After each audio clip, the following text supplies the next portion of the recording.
What is good, YouTube? Welcome back to another episode of Offensively Accurate. We have reached number 20, a long shot from being abandoned within like the first 4 episodes of this initial mission. But here we are, we're making it work. We have a good bit to go through today. Mainly just a lot of like questions of morality, really, with a lot of what we're going to be discussing today. If you read the title, the Tucker and Joe Rogan interview, we're obviously going to go into that. There's so much that recoil, backlash that came from that. People in agreement, people just losing their mind over stuff, particularly the Daily Wire, of course. And some other crazy things too that caught my eye that's going to be a bit outside the realm of politics, but we're going to stay in the realm of supernatural, which is some more thermal imagery from Flight MH370 that came out. I'll show you it in real time. I think some of these videos are kind of insane. Again, take everything with a grain of salt. I've seen so many people who have posted, oh, like this is super real. There's these 2 videos and like these specific, we can track the metadata. And then I have also seen CGI effects artists be like, I can make this in 2 seconds.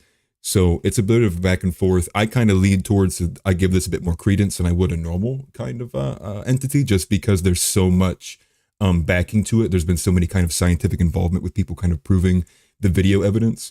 And to move on from there, I thought it was kind of crazy how this kind of dropped at the same time that the Tucker and Rogan interview went off, because their interview started almost immediately going into the supernatural and with spheres and UFOs. And I guess I should use the new government's term, which is UAPs, unidentified aerial phenomenons. And I think they kind of changed the language up a bit to avoid having to disclose all information.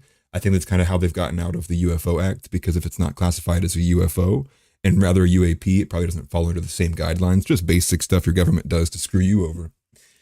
And let's go to announcements. I have new ones starting. I haven't done an announcement in a while. I'm not going to do the sponsor slot today because I believe the promo code expired. I'll have to get a hold of Mean Tweets once more. But with that, I have 3 goals. Ready? I have the goal of getting 1,000 followers or 1,000 subscribers, I should say, on YouTube. I'm at 744. I'm super close to getting that. Once we hit that, we'll get the in-stream ads as well. So every single video from that point on will have an ad on it, but it helps monetize this program. The second one being 1,000 followers on X. That one's probably going to take me some time. I'm struggling with X. And then 3 is get to the 100 listeners on Spotify. We recently climbed over 30, I believe, who are actually subscribed to us on Spotify. That's we're about, a good 80% up from where we were about a month ago. So we'll keep that pushing forward. I'm also uploading everything to X and Spotify as well as clips. The main thing I want to say right here now, though, is I want feedback. I think we have made it far enough in this podcast, I should say, that we've kind of had a bit of a routine kind of built out. I want to know if anybody who's listening, like what they enjoy about what we've done, what they enjoy how we cover, if there's anything they dislike about the way we kind of go about this show. And I'm not saying this to let you or to, dictate this show to everybody's whims, but to give me some idea of what you guys like and dislike about the current iteration of what we're doing here, so we can improve and take this to the next level. And I will take any and all feedback. And also, I am in the partner program. One thing I do need to remember for sure is, because I've been spending so much time on X instead of YouTube, is that I am enabled for super chats. I just need to remember to actually finish the AdSense fill out for the payout information to finish setting those up. So with all that saying, subscribe to me on YouTube, follow me on X, follow us on Spotify, and share the show wherever you wish. And then joining me today to talk about all of this is Donny. Who are you, sir? What do you do? I am Donny Brook. I'm a political junkie, aging punk rocker, family man, mostly reformed loser. Oh, come on. I wouldn't say that. It'd be better than homeless, right? Yeah. No, that's a classic libertarian take right there. Listen. Oh man, the libertarians are just constantly going at it on X. Well, that's what I was going to say to you. I actually wanted to start with that instead of getting right into the news right away. I had seen one of your posts. Hopefully you saw my like on it, because I'm getting suppressed. At least I think I'm getting suppressed. Why are libertarians like that? Why do you think libertarians constantly infight to the degree that they do? I even saw Austin Peterson come in with the self-own because he was being talked about again. And it's hard to avoid bringing him up when you talk about libertarian infighting because of his infamous quote about heroin and 5-year-olds. Or infamous to the libertarian movement, I should say. Well, one, it's even the what I would classify as good libertarians, like the well-meaning ones that aren't like mad at people for saying you shouldn't give 5-year-old heroin, because there is those people too that are just kind of they are libertarian because they want to do crimes. And I don't think you should give a 5-year-old heroin, but like I think even the good libertarians, they just tend to be like very individual thinkers, right? Like even with obviously the left is a cult, and even with conservatism and MAGA, you find more kind of lockstep in those groups where they're you know they're still in a collective doing collective things. Yeah. Libertarians are just they're so individual that you can have 95% in common with a libertarian, and they'll find the 5% you don't agree on, and they'll argue with you about that 5%, Yep. because we all have kind of different brands of what libertarian means to us. And I So I think think that's why they're like that. I think it's kind of funny, to be honest. I see so much of it because I do follow a good bit of libertarians because more often than not, especially, kind of how we linked up, right? Like we're essentially all pushing back against the left. So you find some unlikely allies and things. And just to think, I think there needs to honestly be, because you said it, some of these people just want to do crime essentially. Like they just want all the guardrails taken off. I think really what we need to be upfront about is I think there's honestly an anarchist section in the libertarian movement. I think that are kind of like hard on, like want to just have no rules and they want to operate essentially with community only guidelines. And I can never get behind an idea like that because I just don't see the value in eliminating so many institutions that I do see value in, especially like things such as policing and like in things like the fire department. I just wouldn't trust a community guided especially if you did it to here in America, like in a snap of a fingers. Like I can't imagine like having to depend on my neighbors, especially some who like don't speak English. Some are like stuck in scooters. I don't know if you've seen those, but they're like $25 scooters if you're obese to ride in Walmart. Kind of like how you can get those LimeWire bikes for regular people. They now have scooters, which are like for these super obese people. But regardless, I do see a lot of this anarchism building up in the libertarian movement, and I see it almost as a spite against everything.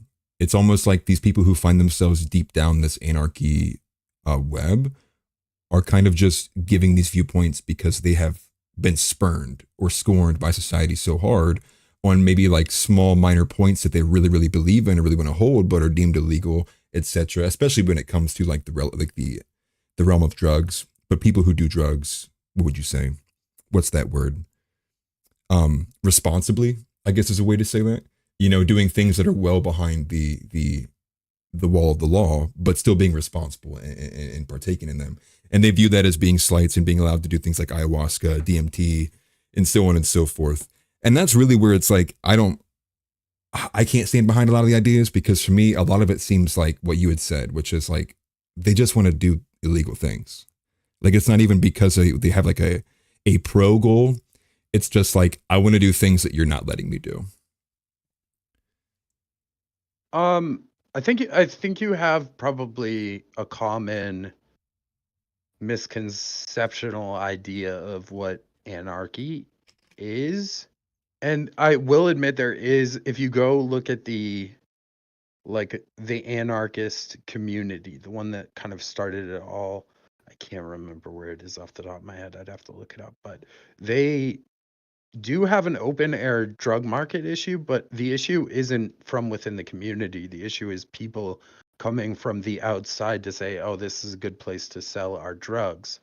Um, but I mean, you get just as much, I would imagine, of anarchists that just want to do crime as libertarians that'll say you're not a real libertarian if you don't, support abortion or something like that.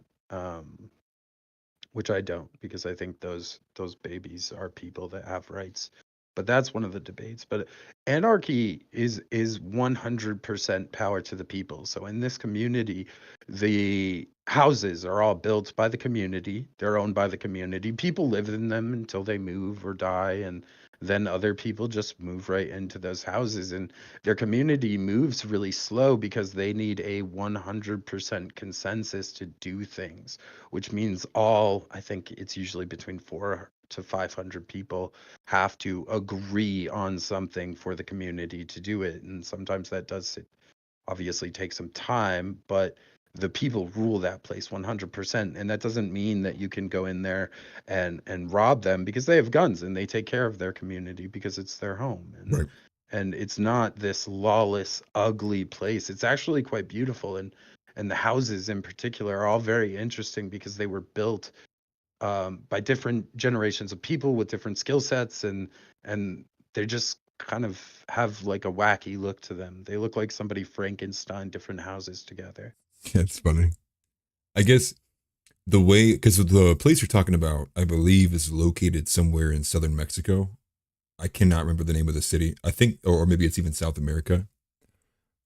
But I can't see it organically happening here in the States, especially given all of the SOD division, whether it's been from a psychological operation or whether it's personal grievance. I can't see a system of anarchism ever being organically functional here in the States. There's just way too much overarching government power. It can work. It works the same way communism works, honestly. If you have a small community, like I said, the community I'm talking about, yeah, I think it's in Paris, actually. I don't know where you're getting Mexico. Interesting. Okay. But it works in a small commune, right? Because for both of these ideologies to work properly, one, for anarchy or communism to work, you have to voluntarily live under the system. Somebody pointing a gun at your head and making you a communist isn't the way the system actually works. In these small communities with people that volunteer to be there, and they volunteer because they live in the community and they love the community, this works with anarchy and communism super, super well. And anarchy, if you ever go to like a music festival in the woods with hippies, like that's what anarchy is. It's this small community where everybody's taking care of each other. You'll find people that'll give you free food if you don't have anything, or you could trade maybe some weed or something for stuff. Like but if you don't have anything, people will still take care of you there.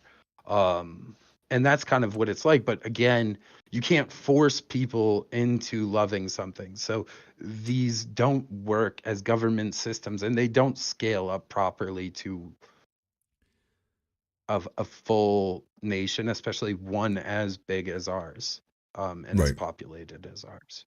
Yeah. So they have their time and their place. Like I've actually lived on communes before. I've done plenty of music festivals. These ideas work in certain places. They don't work for a government. No, and I think generally it's all small scale. But I don't think it's the scale that's the biggest reason why these things are functional. I think it's the homogeneity. Right? Like, and that's the reason why I don't think it's not, I don't think it could be functional here in the States, because even if people were, aligned 80%, I don't think even 80% is enough to be suppository to be foundational to allowing an anarchy, even if it was like 200 people. Just because I do feel like some people are just so divided. Maybe it could work with like in small groups of like 20 to 30 people here in the States. But I'm also of the mindset when you're talking about a small oh, sorry. Well, I was just going to say, the only thing I was going to say was I would imagine it would have already happened, because there are small communes that have existed here in the States, but I think the most famous ones are like generally around 100 to 200 people, generally no more than that. I don't even think anything's even come close to the thousands. That's why I just don't think organically I can see it happening in other countries, because they are very homogenized. Like generally every other country besides America is a bit more homogenized in sex and regions than how we are. And then when with us here in the States, you have even bifurcation even between rural and city areas within 5 miles of each other. Like if I go drive 5 miles down 33, the culture of the people outside of the city is entirely different than what it is near me.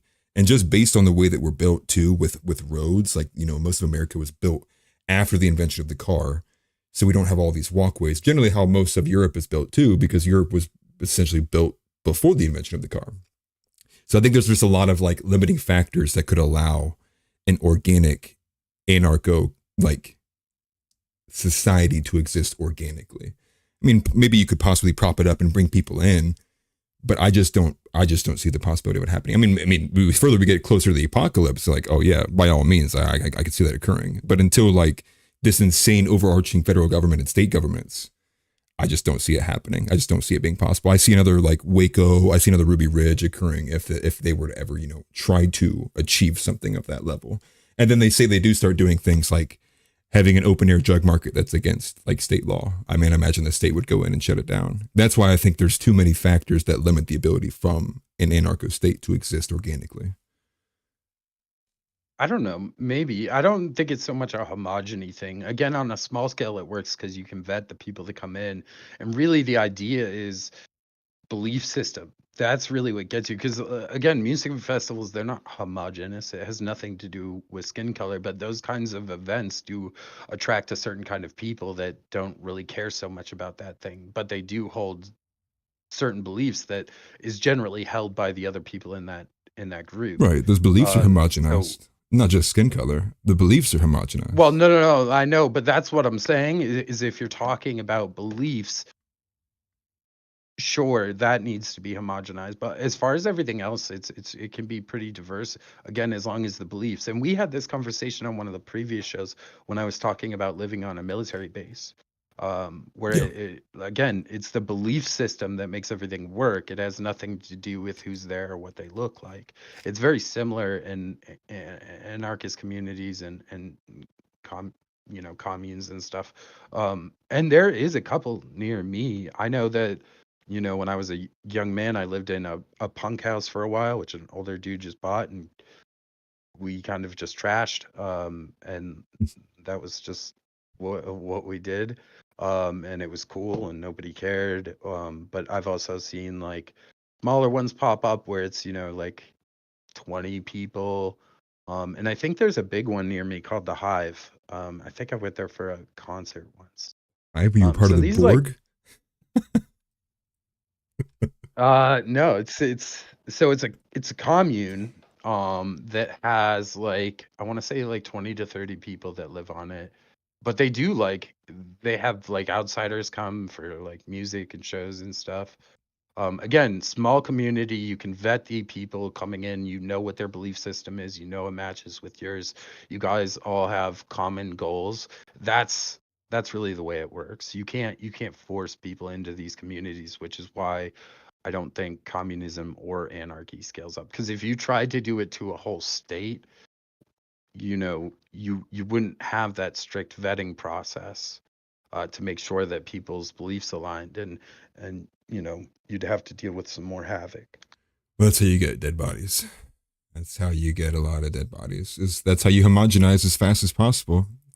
Oh, you don't believe me? Well, Bang. no, To the wall. because anarchy isn't about not having rules, right? Because the community's still going to have rules, and the community is going to be armed and willing to take care of their own community. Yeah. It's their home. So you can't just go there and commit crimes. Um, I mean, except for maybe the open air drug market thing.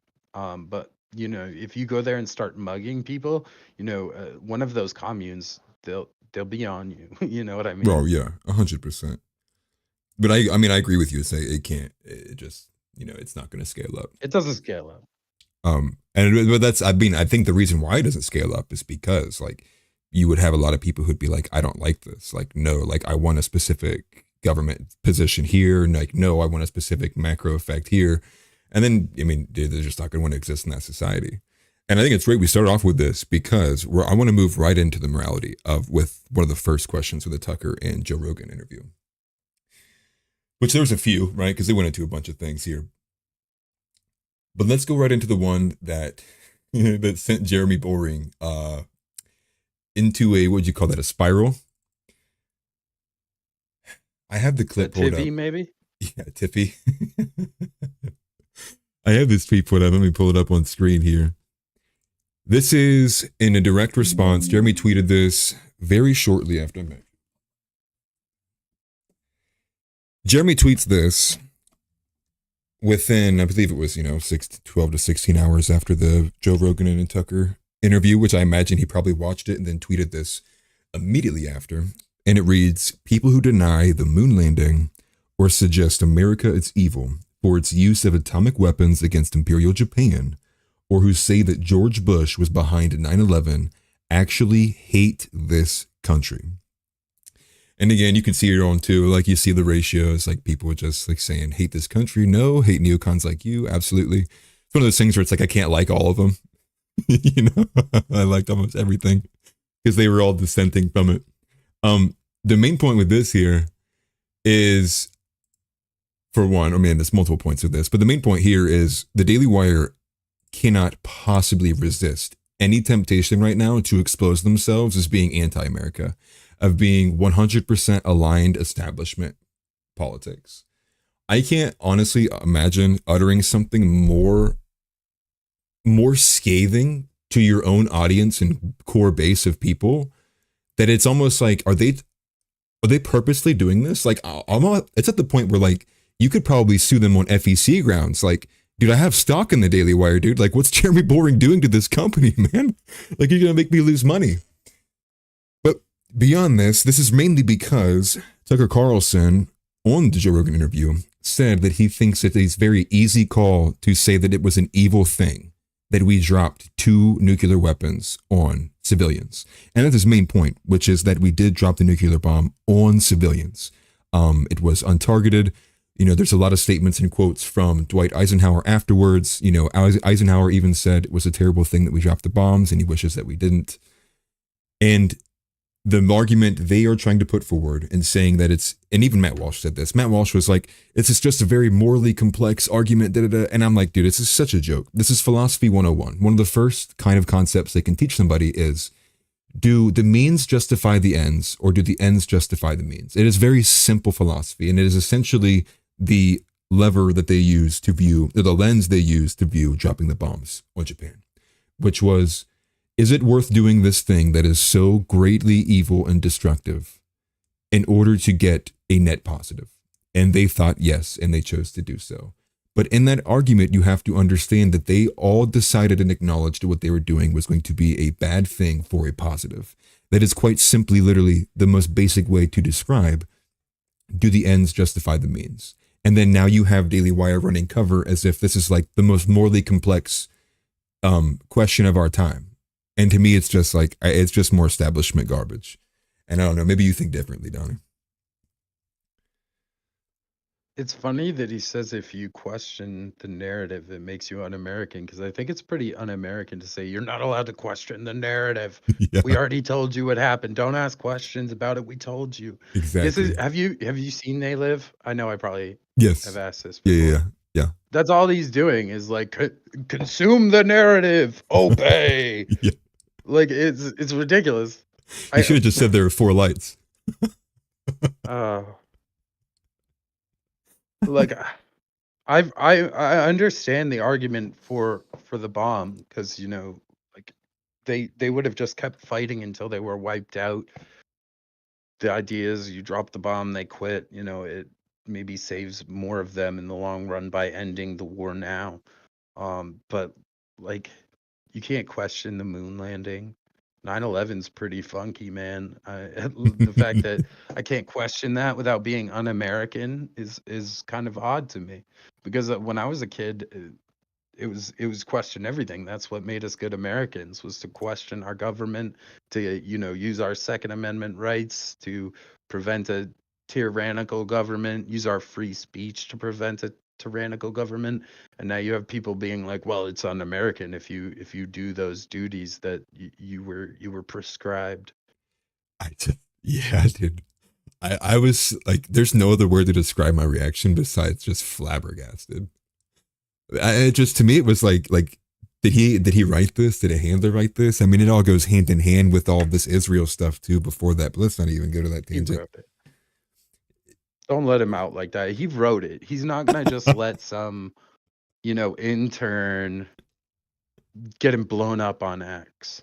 You know what I mean? No, you're right. You're right. He wrote that. I shouldn't give him any benefit of the doubt because he has honestly been a little bit more egregious in his talks here lately than even Ben Shapiro has.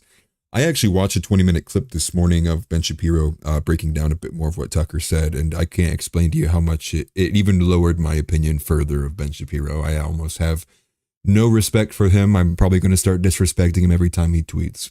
Him essentially doing the same thing where he essentially made this point that asking questions, and he was like, isn't it childish to be asking questions?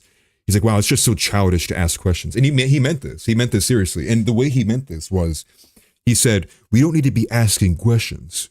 We need to be searching for answers. And essentially just doing the most semantic argument he could possibly do to just like try to get an own on Tucker. At this point, it's like you should just do the Dylan Mulvaney PR and just disappear, dude. Don't even talk about Tucker for 2 months. Like let the burn sting and walk away, dude, before you just burn your own company down. And I mean, let's break these three apart, right? There's three things he's saying that you can't question: the moon landing, the dropping the usage of atomic bombs, and 9/11 being an inside job. Of those three, which do you think is the most questionable? Because I think it's 9/11. Oh, it's absolutely 9/11. Yeah, like I think with that, I know some people are gonna get so fucking mad at me that I didn't say the moon landing, but to me, it's 9/11. Listen, I'm going to say the moon landing's number 2 to me. I would put it as 9/11 moon landing and then the drop of the bombs. I didn't know that I should be nervous about the dropping of the bombs. I feel like now I should look into that since he paired it with like the two most famous like possible American hoaxes of all time. Like, right. It's like, I feel like now we got to do some extra looking in.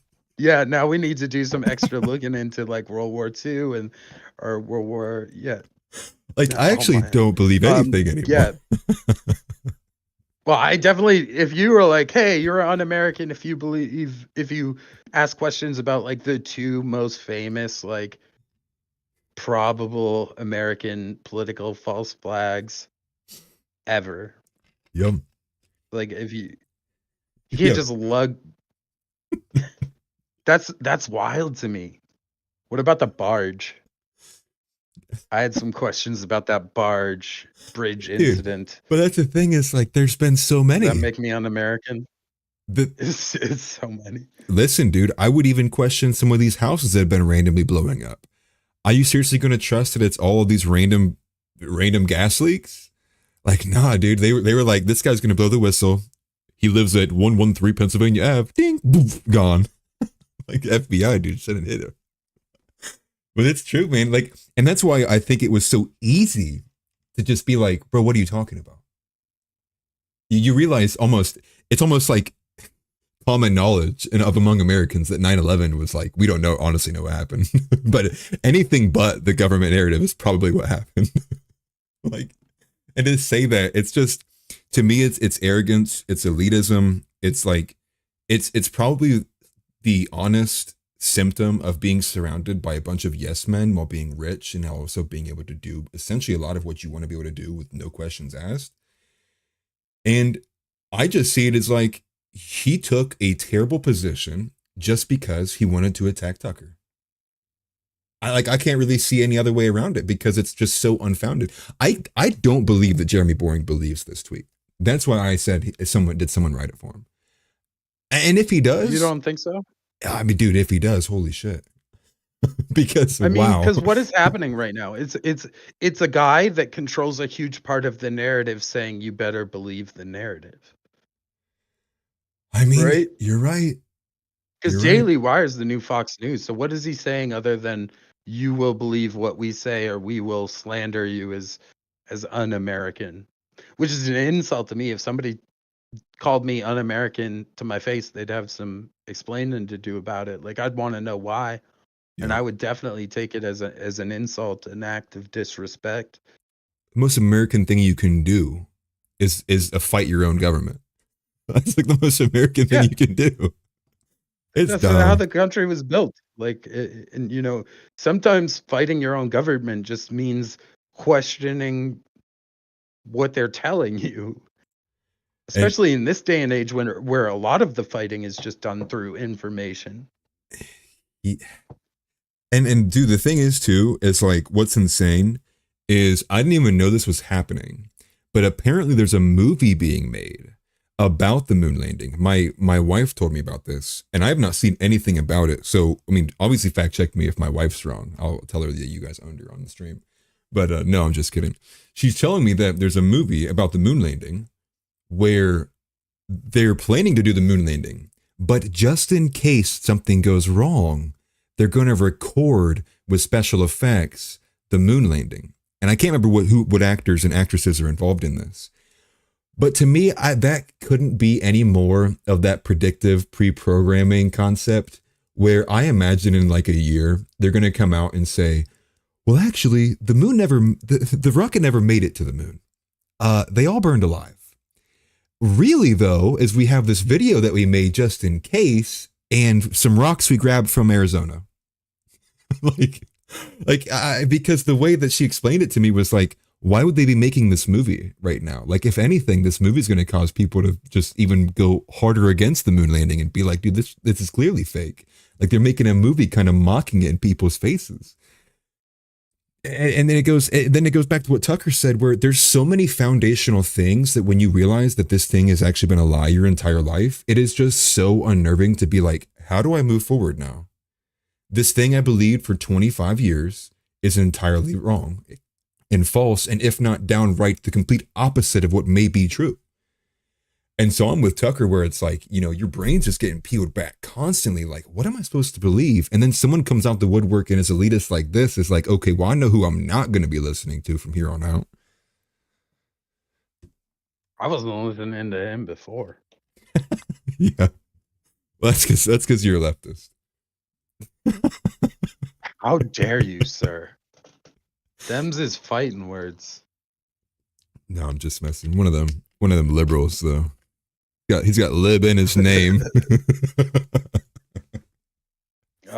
No. I don't know. I'm not surprised anymore. Like, I've already rebuilt my whole worldview.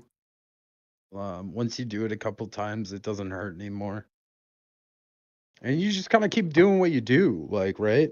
Yeah. Like I still enjoy myself, right? We do this podcast. I have a little cocktail. I smoke my pipe. I make a time of it. I don't know. You just do what you do. We just keep going. You can still live a good life in a weird world, right? Oh yeah, 100%. Oh, I think honestly more from Tucker's perspective, it's someone who's been in the media, who's been, he's probably been repeating these same points.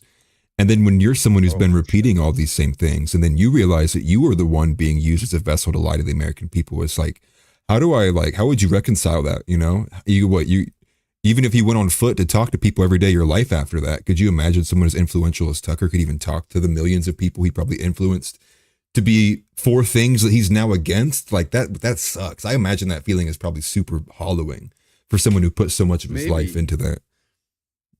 I don't know though, because I used to hate Tucker.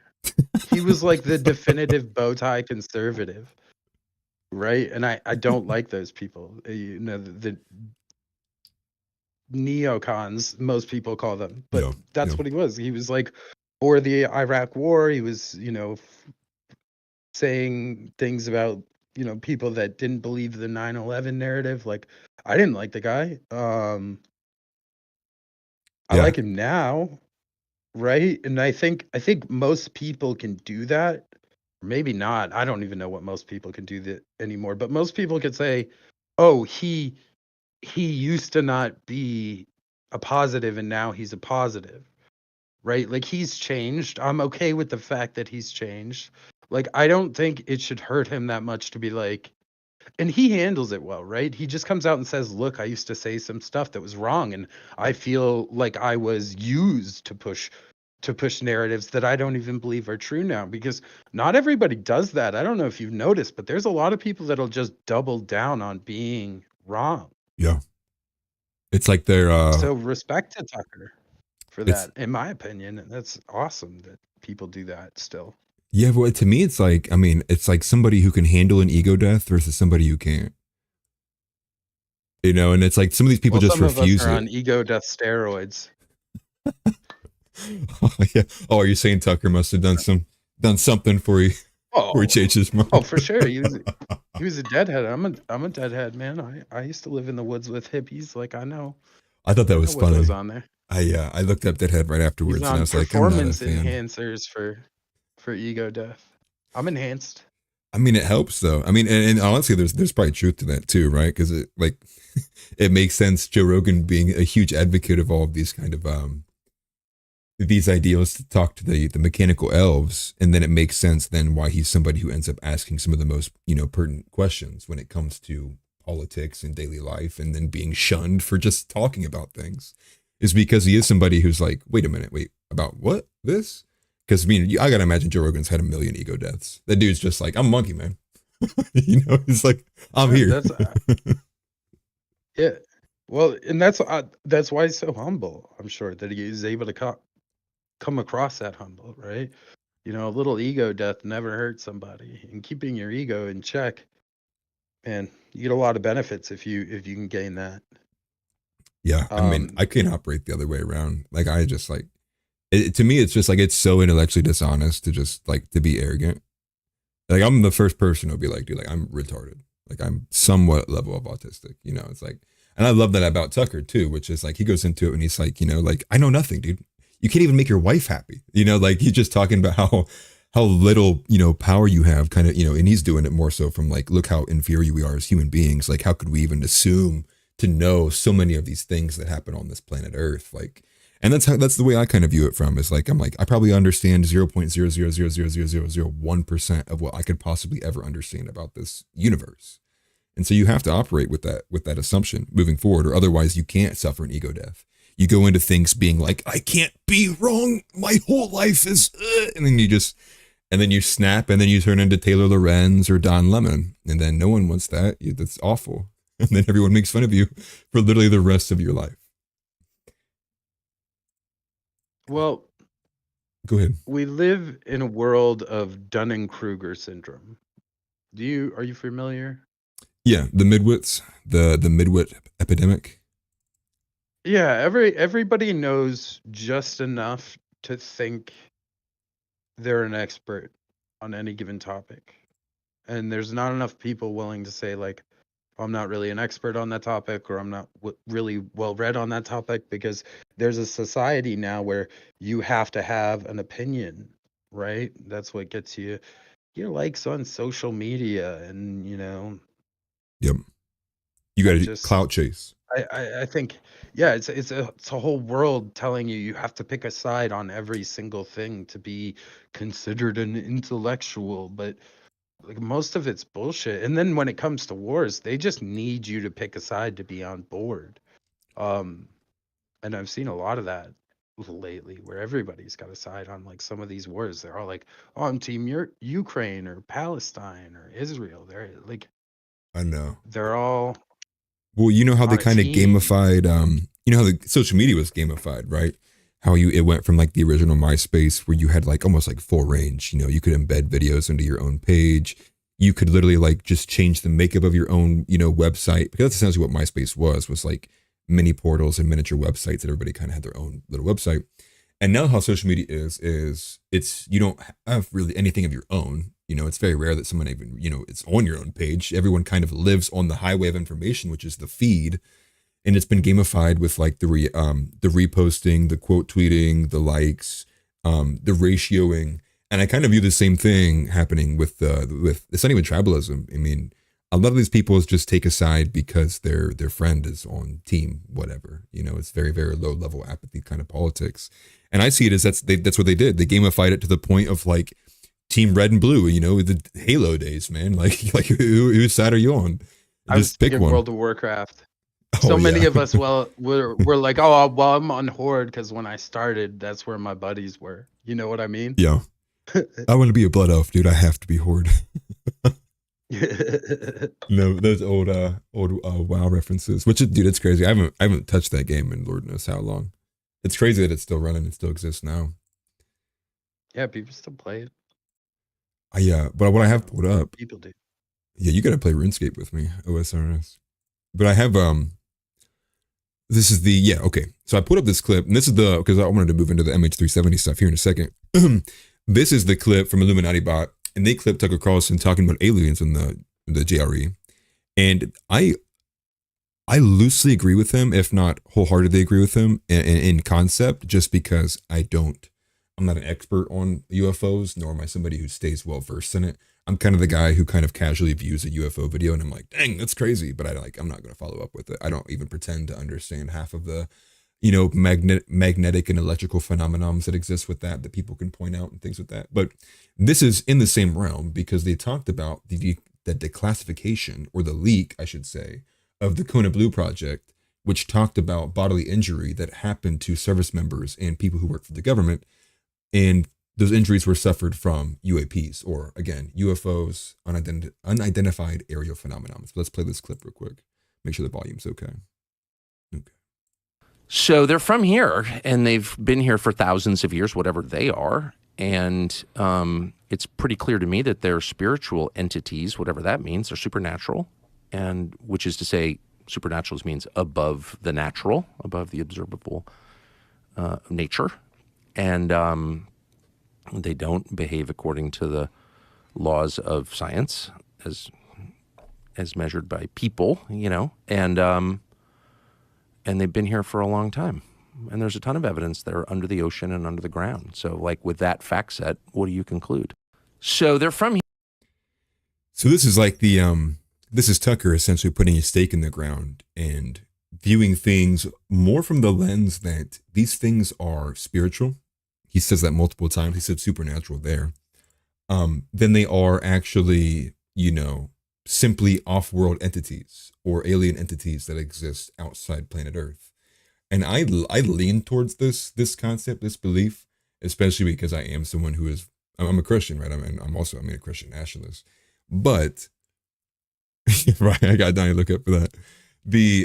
Because I lean heavily religiously, I do find there being merit in what Tucker is saying, especially given the concept of angels, demons, especially given the concept of what we had just talked about, which is like we are humans, like we can barely understand the three-dimensional plane that we exist in as it is.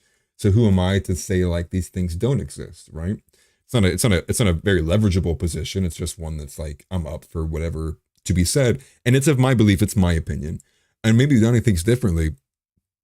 But that's why I'm curious to hear. Do you think it's more a spiritual or supernatural phenomenon, or are you someone who's more like aliens? All right.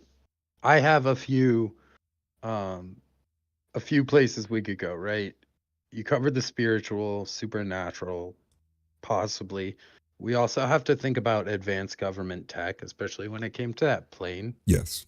video you showed me that I'm sure we'll get into. Yep. Because I think, the fact is that the secret government and military is probably advanced, I'd say probably 50 to 100 years past what we're told it is. Yep. So we have advanced government tech. Then we have aliens. I don't really need to explain that one too much. If we're in the simulation, it's just programs. Then, I think that basically covers time travelers is my other one. Oh, and time travelers pretty too. Much covers. Yeah, because I mean, humans from the future coming back to make sure that history goes well and we survive or whatever is a possibility as well. I'd say that was the first thing. Oh, go ahead. My bad. Oh, I was just going to say that those pretty much cover my beliefs as far as what it could be. Because when you say the time travelers, things out in a lot of different trees. No, yeah, right. Like I like keeping it open to a lot of things too. I'm just saying, like, I think for me, aliens is like the lowest on the totem pole. I also can see the advanced government projects. Like this is Project X195A49 from Area 51.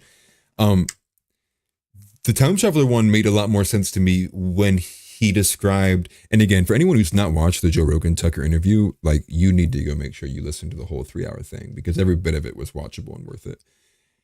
When he describes these or I guess not Tucker, but the language that Tucker is in this document where they're describing these things as donations, right? So he's like saying like, it's almost as if they crash these things out in the open, only where the secret military is going to find it. And they're essentially like, here, we crashed it, figure out how to fix it and make it work, and the technology is yours. That made me think of time travelers. That made me think someone was like, all right, dude, like they're not moving the needle fast enough. He's like, I'm going to come drive this Chrysler 3090, out of my garage and into the past. And they go wreck it into a mountain somewhere. And they're like, okay, dude, that should advance him a few years. That was where my mind went with the donations. But also, I think he's very, very, very spot on with recognizing the fact that there probably is, if it is some kind of supernatural, that there is probably some kind of relationship the government has with the supernatural, whether it's a communication as simple as like talking, or whether it's like some kind of like portal entity, Antarctica, firmament. I mean, I'm just throwing things out there. But it seems to be like there is some level of communication being had with, whether it's our government or someone's government, with the supernatural. And we should go ahead and move it into the MH370 because I think people need to see this video clip to get a better understanding of what this craziness that we're talking about. Let me say that I put at the very top, and this is from Ashton Forbes. I'm positive Ashton actually was on the Culture War with Timcast, and he put a lot of this forward too. Obviously, Tim told him he had Israel derangement syndrome, and the guy just went, what? I'm trying to talk about planes. I don't know, something like that, Timcast. But regardless, I'm going to take it off Donny's screen here and pull it up here. Those who aren't familiar, I'll do like a rough background story. MH370, if those of you can remember, I can't remember what year it was. I believe it was around 2018, 2019.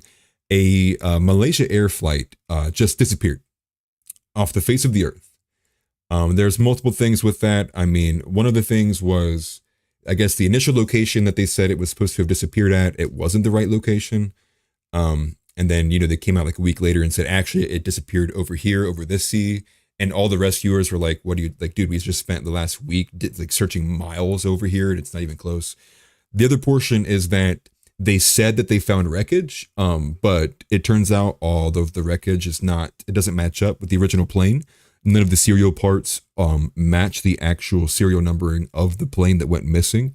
And so there's just so much skepticism to be had here. But the most important thing is these two videos that came out.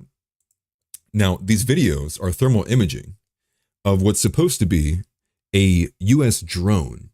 Now, the first thing I thought of was, why would there be a U.S. drone randomly recording a flight from Malaysia? Like, why would there just be a U.S. drone even in the vicinity to be this close to be recording this?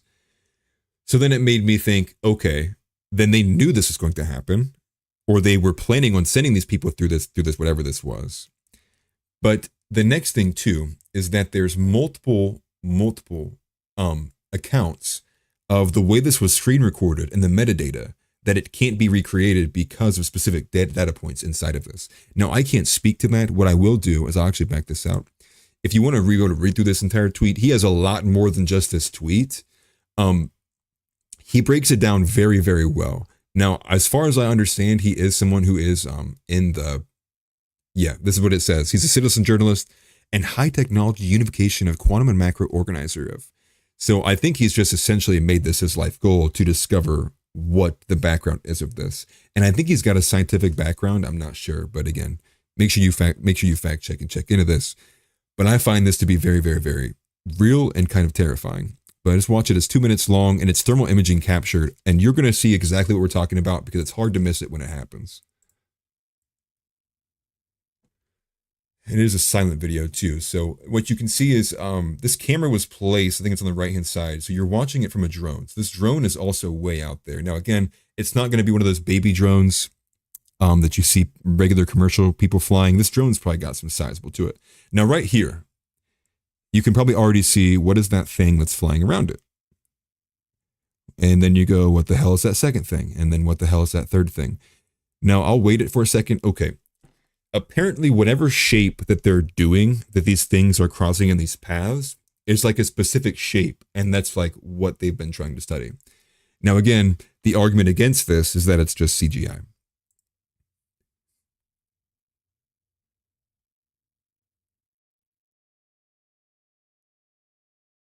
we're about to get to it, but this isn't the scary part. I mean, obviously, if you were on a plane and you were being surrounded by this, like, I would be terrified. But it's what happens afterwards that's what is exceptionally terrifying. That is extremely terrifying. So that is supposedly this plane being teleported to Lord knows where. If you see if we can get it captured here. It's right about blip, gone. See if I can go back a frame. Whatever this is, it seems to have teleported that plane from our world to somewhere else. Now, I think the rest of this video just goes in slow motion. I know there's a couple different angles. I think it goes even slower. Tries to get a better view. This isn't the only one too. Just the thermal imaging captures that portal nexus that opens up a lot better than the other camera angles did. So I think that's why this tweet ended up going, I mean, it's almost at 2 million views for being something that probably shouldn't be getting talked about. But you can see here, there's a bunch of these different videos that show without the thermal imaging, and he tries to back it up as best he can. And you can see even on here too, this more debunking claims from the CGI. My thoughts when I see this, honestly, to put it in my perspective, is I just think whatever is happening in this world, the Americas, our nations, like the global, social fabric, it feels like some kind of spell was lifted, on October 7th, and everything since that day has just gotten weirder, stranger, and more like true to life, like truth is stranger than fiction kind of stuff, kind of vibes. To me, I'm a fervent believer. I'm always going to believe in things that, like, because I'm someone who believes in the Bible, right? So I believe, like, great things can happen, especially under the will of God. So this stuff to me it's not out of the woods yet for me. Like, I find this to be pretty terrifying, and I put credence behind it. But maybe someone will come along and debunk all of this. But I put it back with what Tucker is saying, and I think Tucker's probably been witness to a bit more than even what we've seen, especially with the MH370. He's probably talked to people who have seen things that they can't even quite honestly quantify. And it makes me think, like, yeah, maybe we are chapter 21 of Revelations. Probably going to see an angel here in a couple of days, and we're going to hear trumpets, and good luck to everybody. But yeah, do you have any thoughts on that, Donny? Oh, you said since October 7th. For me, it's Harambe. When we killed Harambe, everything started going wrong. That was the turning point. When was that? 2018? Yeah. Might have. Or was it earlier than that? It'd be crazy if it was 2016. I mean, 2016 is when Cleveland won the championship. That was the time I thought the whole world went flipped upside down. Like, how's Cleveland winning a championship? It was May 28th, 2016. No way, dude. It was the turning point, right? So yeah, 2016 is the golden year, dude. That everybody calls it. Don't you want to go back to 2016? Everybody talking about like the $1.50 gas and a bunch of other crazy stuff was going on. I feel it though, dude. Like, it was like the calm before the storm, like 2016 to 2019, and then 2020 was just like, remember happiness? Not anymore. Like, see it, dude. But I don't know.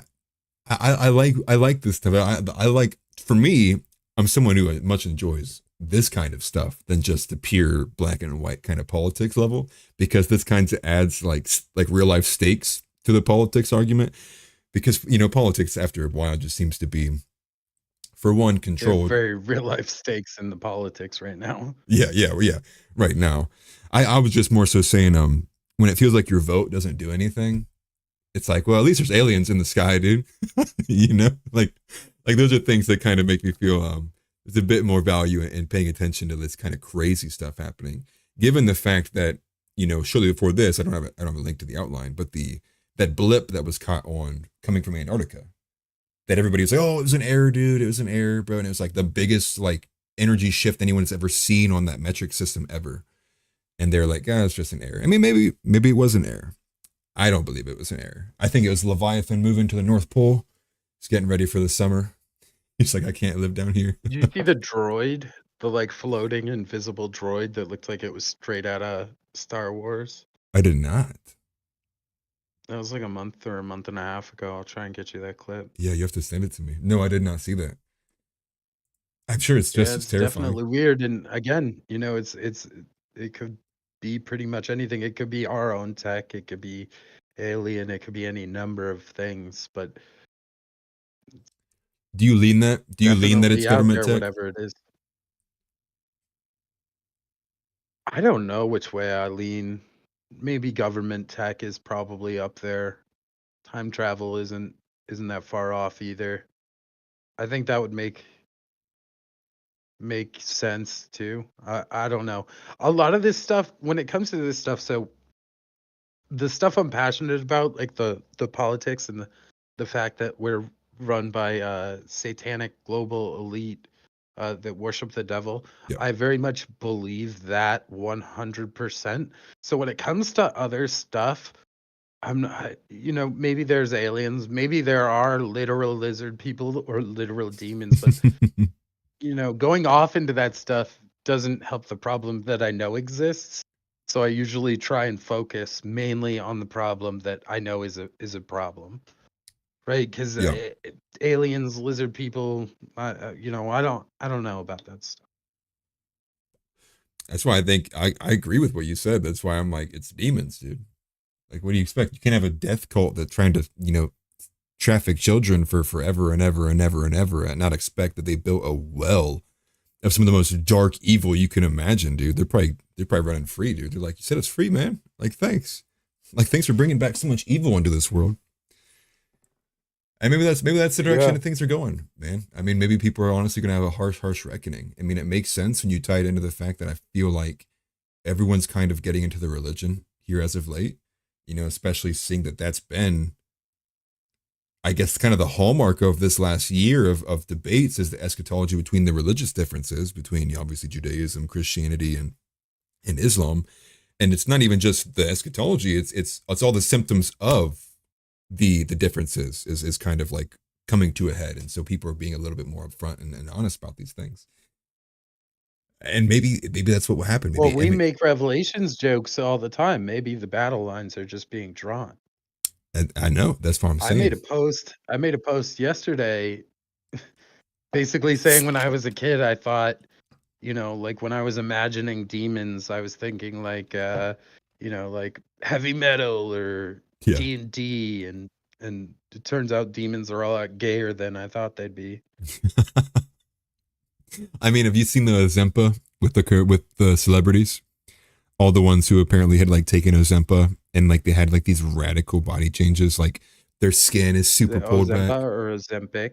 Ozempic, yeah. Ozempic? Yeah. Yeah, their faces are all sunken. Dude. It's like the opposite of adrenochrome. I should have honestly added this to the outline because I won't be able to find it ever again. Because it's from an Anon account. And what they did was they were like, there's this cross, okay? And the cross is in the middle of the screen. It was a black screen. But it kept, every couple seconds, it would show two new celebrities' faces on both the left and the right. So the whole thing was like, just look at the cross. Terrifying, dude. The longer you looked at the cross and the more celebrities that kept showing on the tooth in your peripheral, the more, I'm not even joking you, it looked like literal demons were coming out of the sides of the photos. It was one of the craziest kind of tests I've ever seen. I wish I would have saved it now so I got put on screen for you to do it. Terrifying, dude. And there's one with Jim Carrey is like, I couldn't not look at him every single time. Like it would get to that point, it's like the 13-second mark in the video, and I was like, who is that? Because it was just so grotesque. It was like his face was like completely distorted and pulled around. I mean, it's Jim Carrey, so he can do that stuff. He's very comedic with his like his neck turning and all of his like his antics. But he was in a really odd position, but he was smiling. And it was literally like a demon was like curdling its fucking mouth, like looking at me. And I'm like, this is terrifying. And maybe that's what it is, dude. Maybe it's a long process. And you do that for so long, a demon comes and takes over your soul. We know possession's been a thing. It's been a background concept for the beginning of time, is being possessed by an evil spirit, whether it's named a demon or not. It's like there is always been this behind the scenes battle between good and evil. And I think the closer we do get to the end of Revelations, it's going to be more and more apparent for everyday people that that's exactly what's going on. I think for most people, they need to honestly take their. This is my opinion. I think most people honestly need to take a good bit of time and get into their Bibles. At least take some time to go to church. I think particularly when you can recognize the fact that even as a normie, I'll say, that you are nonstop being surrounded by satanic influence, whether it's from your political elite or whether it's every single YouTube video you watch or whether it's every single, pop star or singer, and they're doing some crazy blood dripping everywhere, coming down in red. Like, I think at a certain point you got to take the hint and be like, hey, like maybe I should equalize this with good instead of just nonstop absorbing constant, demune, elitist satanic garbage. At least that's my perspective, because honestly, I think if you're not protecting yourself or warding yourself, you're opening yourself up to be influenced by it, to even probably be possessed yourself without you even realizing it. I mean, imagine it's just like a lot of slow saying yes over and over and over until you don't even realize like you became the abyss. And this is my perspective. Yeah, so I don't know. I don't really even get into that kind of like supernatural. I don't believe in ghosts or ghouls or any of that. So I don't know. Not really sure. Like I do like to kind of think about things, like I said, like what if they are spirits, but I'm not really convinced um of any one thing, especially when it comes to stuff like that. When I share that stuff with people I know, most of the time I'll be like, look, I don't know what's happening, but it's interesting. Just take a look. And I don't like to really commit myself to ideas like that unless I have seen like a remarkable amount of evidence. Because so many people I've met, they know most of the actual real world that we're living in and not just what they've been told it was, but then they're like, oh, and also like lizard people, right? And Yeah. like I think that kind of like takes away from the message of we are being ruled by people that treat us like cattle, and scaring away somebody that's not ready to go lizard people. Yeah. You Go know what I full mean? deep. I mean, and listen, and it's a Full fair deep. point. It's a fair point. Yeah. I don't rule anything out, by the way. I'm not making fun of people that believe lizard people are running the government, like literal lizard people. Because, like, at this point, just nothing would shock me. But Even if they're not lizards, dude, they're it evil. takes away from the main message. Huh? I said, even if they're not lizards, they're still evil, dude. Like, I don't even care what you are at this Yeah, point. You're that's just the evil. problem. And I mean, I agree with you, because the reality is, like, if we, and that's true, because you can't, I want to say something else, I'm not going to say it. You can't go all the way in, like how you came with me, where someone who's versed in it at least somewhat, right? And then be like, and I think the reason this is happening is because they're sacrificing at the altar of Molech or Moloch or Baal. And honestly, that one account that says this account tag is smash balls is hilarious because it's spelled BAAL. It's just awesome. People can't make that jump. They can't, and you have to understand like why they can't, right? Like because if they don't have any kind of foundational into religion at all, for one, and then they've gone their whole lives essentially like, oh, like, haha, like Bush was a bad president. Like, okay, Biden's an old man, but like, oh, why are they doing this? Then you can't get that person to go all the way to like, no, they're actually like, they hate you. They're doing everything they want. Like they'd kill you in a heartbeat if no one found out.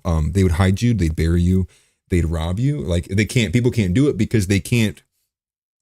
I think for one, they can't conceptualize that level of evil being aimed at them with the contempt that it does have.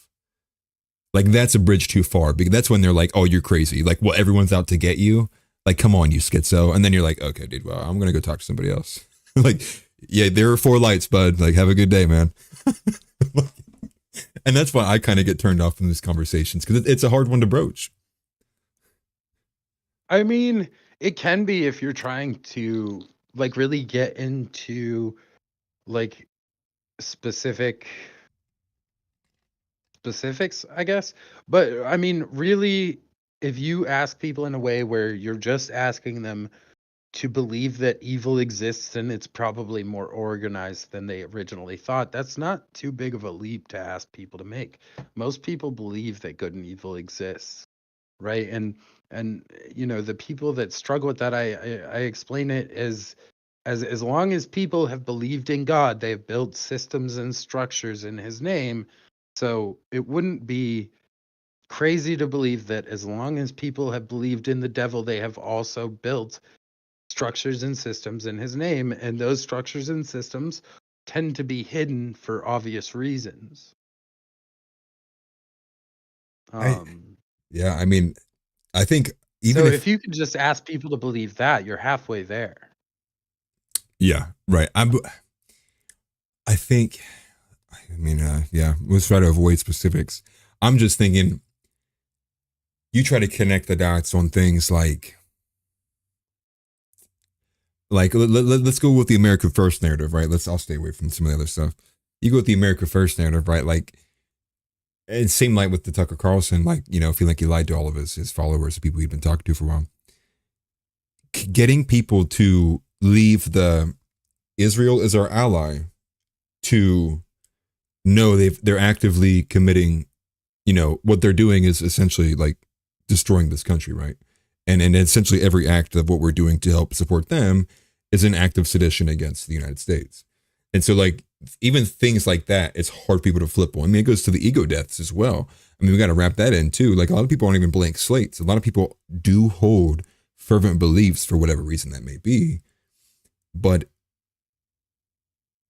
the ego death, if it can't be had, it's just like there's no, you really aren't going to be able to reach as deep as you need to with the people to get them to fully understand what they need to be prepared for. And that's what sucks. I'm not saying like lose hope either, but I'm thinking of those people who still wear masks like to this day, right? Like I ran into somebody earlier today who was wearing a mask.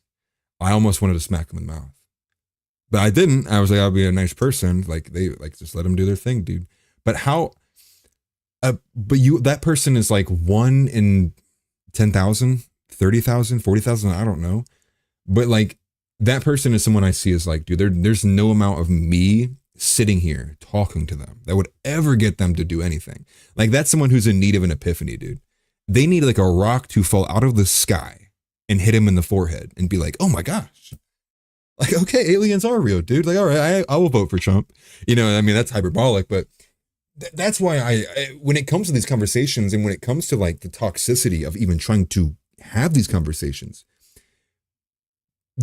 when people refuse to accept that they can possibly be wrong or refuse to understand the slight nuances that are had in these arguments, I mean, it's like a lost game.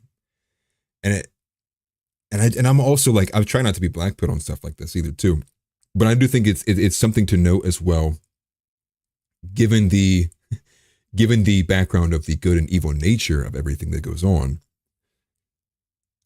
And with the NPC narrative as well too, I think that there is a large plethora of the population that has been had by whatever evil forces may be. And I think it's sad. I think it sucks. I feel bad for these people. I think they're victimized, and I think even Tucker made a good point as well, which is like these people get used as vessels. And that's why I hate kind of giving up on them, because, he kind of brings out the fact of like, when they're done, look at these people. And, some of the most, I mean, dude, think of Jacob Rothschild, right? Like the dude looks like he literally is Satan, right? Or I guess not even Satan, that's the wrong one. He looks like the Grim Reaper, dude. Like he looks like he is literally the Grim Reaper. He just took his hood off and he sat down on the couch. And that's what I see happening. And it's like that physiognomy matches up so well with so many people. Like I'll see someone who looks ugly and demonic, and then they're sitting there going, I'm pro-choice. And I'm like, okay. Like I see it there. And so to me, that's why I'm going to bring it back. That's why I feel like a curse has been lifted. Like it feels like a lot of these things are being easier to see. And we've moved away from like the gray area in politics to like, there's only picking sides now. Only radical takes are happening, and it's good or evil. There's nothing in between. Like people are like the Moses parting the Red Sea. It is like my side's over here or my side's way over there. And I don't think you can fix that. I don't think that schism you can come back from. That's why I think we're bound for some bad times coming up here in the future. I mean, You said a lot, but it's hard to argue with that last part. We're definitely coming up on some bad times. I don't think anybody feels optimistic, at least at this point moving forward. Maybe we do need aliens. Maybe what would really whip humanity back into shape is Starship Trooper bugs. You know what I Helldivers did a mean? lot. maybe maybe huh? Helldivers did a lot. Helldivers is a great game. Yeah, that game's amazing. But like maybe if we had that to like, whip us into shape and give us a common enemy, maybe things really would be better. But right now, I don't think anybody's gonna argue it's rough. Right now, the problem is nobody knows what to do. Nobody knows whether it's something they can fix by voting or, how to revolt against their government. Nobody wants to be, the person that that starts everything, I guess, is what it feels like. It feels like nobody wants to be the guy to fire the first shot and say like something's going on. The government's closing their grasp on us, making cities dangerous, making it easier for them to spy on us. Like, there's a lot happening all at once. And I just feel this claw grasping closed on people and they just don't know what to do about it. Yeah, I mean, I see a lot of that comes from just people being apathetic because of the conveniences of the first world. I'm not blaming anybody for it. I think it's pretty easy to be content in America, right? Like, especially when it's like, as long as you're not like, screwing your life up dramatically by doing terrible things, it's pretty hard to like just not be able to simply kind of get by at least a little bit. You might struggle, check paycheck to paycheck, but I think a lot of people just can have an easy time being content with when it comes to like TV shows, entertainment is abundant, and a lot of people could just do gig economy type stuff, right? Just quit their jobs and kind of it's pretty easy to carry on. That's why I think like, you're right when you say like maybe we need aliens. We need something so large to be a catalyst to shock people. But I mean, we had the COVID pandemic. I mean, like if that wasn't it, then like I don't think that there ever will be. Hold a on though. catalyst. Okay. Let's actually think about this for a minute, because the aliens totally different than the COVID pandemic. If we had Starship Troopers style bugs, people would have to get into fighting shape, right? We'd be united against a common enemy. We'd be out, learning how to shoot and Be the Predator defend movie. ourselves. We wouldn't be locked in our apartment, wasting away and rotting, eating junk food and pointlessly indulging in meaningless content. Yeah. You know what I mean? Like they're two different catalysts. One, I think, and the COVID thing, that wasn't real to people that didn't really go along with it in my area. Like it just didn't exist. If you didn't want to do that stuff, you didn't have to do it. And I still went out to restaurants and went out to eat, and I did most of the stuff I was going to do anyway still. Okay. Yeah, no, dude, entirely different here. Like I remember aliens. Well, so You can't just ignore the alien bugs, you know what I mean? that's You'd I have mean, to deal you're with it. right. Like if dude, I'm serious. Like if the alien bugs from Starship Troopers came and landed on Earth, like I think politics is over, dude. The politics become kill the bugs. Like there's no No, other the politics. beautiful thing is the politics become save the earth, kill the bugs, right? Yeah, And then yeah, we've yeah. all become like one cohesive force, and people might actually trust their government a little more if their government was like, well, it's time to save Earth, and Yeah. I see your wife just popped in and said no Starship Trooper bugs. I'm hoping for the bugs. I want the bugs at this point. I mean, we have to though. Like we got to save I'd this rather country the somehow. bugs than the shadowy Satanists. Rather the bugs than the shadowy Satanists. I mean, they're both grotesque. I think I'd have an easier time fighting some of these Satanists than I would a bug. Like I don't have to be worried about getting plasma burned alive for like some volcanic acid spit, something like that.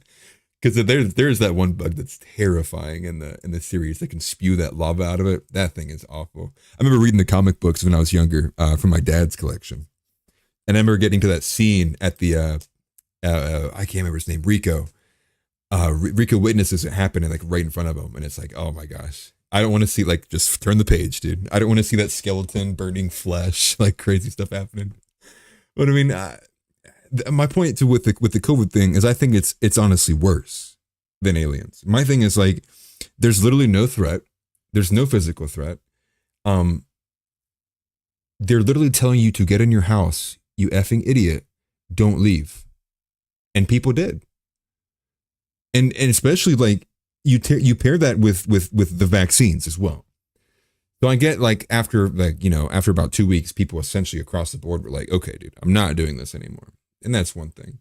But you pair that with the fact of the vaccinations, it's like all of these people took really bad information, weren't skeptical at all, went literally from being essentially not boarded in their homes, but told, like, this or else.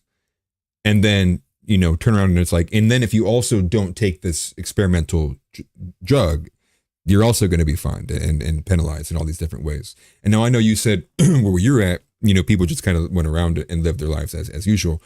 Where I'm at, I mean, Thane, who's been on the show, was literally, told by his own uncle, like, you get this vaccine, or you're gone. And then, not even that. I mean, we'll take it a step beyond that, and I hope he doesn't mind me sharing this, but I think it's ridiculous and absurd. Told him to his face, I don't care what you write in this religious exemption. I'm not accepting it. Like it's dead. It's dead on arrival. And to me, that's like, that is, what bigger slap in the face could you have? You had family members turning against themselves essentially over what the government was telling them to do was something that we knew very little about. And people were like, it ain't gonna be my job. My family's got to eat. And it's just like, it went right immediately to men selling their souls. They'll do whatever they can to feed their family, regardless of what they feel about you. And that's why I think the COVID pandemic was a good example of, like, we don't have the American spirit anymore. I think it's even less than a plurality of people who have the American spirit. I think this country's, the way people honestly act is more fit for a monarchy at this point, dude. Because people just seem to love being told what to do. And that's why I find it very disheartening. And I agree with your example of, like, maybe, aliens drop down out of the, asteroid hits. I mean, yeah, people are going to be like, okay, dude, let's drop the abortion idea for now. And, like, let's go save the planet for a second. But the COVID pandemic wasn't aliens. It was literally all governments across, the globe for the most part, literally saying, do this or else. And to me, it was like, I lost a lot of respect for a lot of people during that period, not just because of what it was like at the macro level, but because how I was seeing, coworkers act, people being like, just shitty to me because I wasn't wearing my mask properly or correctly. And it's like, dude, come on. Like, you're going to tell the FBI, dog? Like, I'm bartending, it's ridiculous. The kind of stuff like that. And to me, I lost a lot of faith from people in COVID, but I get your point, which is like, it's not nearly a catalyst of what aliens are. Plus, you got to combine the fact that, like, you have a huge force that's, like, driving this narrative that's like, you have to save lives. Like, if you don't save lives, like, you're a Benedict Arnold, and, like, anyone who's not, like, they're causing more deaths. And so they pressured people, they panicked people. But, like, where was the effort for people to be like, bro, like, no, like, stop scaring people? And it wasn't really there. But then I think that honestly showed they already had the controls in the systems. I mean, how many people got censored, got banned immediately, like, getting nuked, all their accounts, like, gone. So to me, it's like, how far along down this road really are we? Especially when, what you're saying, like, military technology could be 100 years beyond what we're even conceiving. It's like, do we even have a chance if we wanted to, civilly kind of dispute these things moving forward? Is like, or is there going to be some kind of crazy kind of, psychological weapon we've never seen before? And I say this because you got to think every single world war has been defined by a new revolutionary weapon, right? Like biological chemical warfare in 1, and then you have nuclear weapon in 2. And if we're on the verge of 3, it's like, so what's next? Like, there has to be something coming next that we're not ready for. And maybe it's the drone warfare, but I don't really kind of buy that. I think it's honestly gonna be something. What about the social warfare that's been perpetrated on us? I mean, that right. That is warfare, right? We're being rotted from the inside out culturally. Um, Man, and that's done more damage to American society in my lifetime than anything else I can think of. Even 9/11, 9/11, like people came together after that, everybody had a flag. You could hardly even buy American flags. It like really rallied people together. It was a catalyst that did. And I mean, now most people, I think, probably don't believe what they were told, and I personally resent being lied to, but Yeah.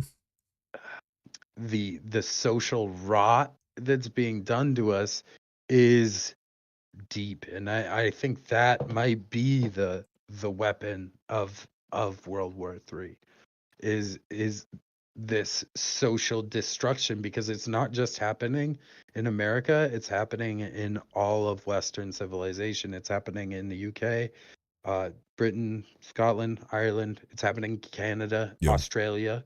Like every European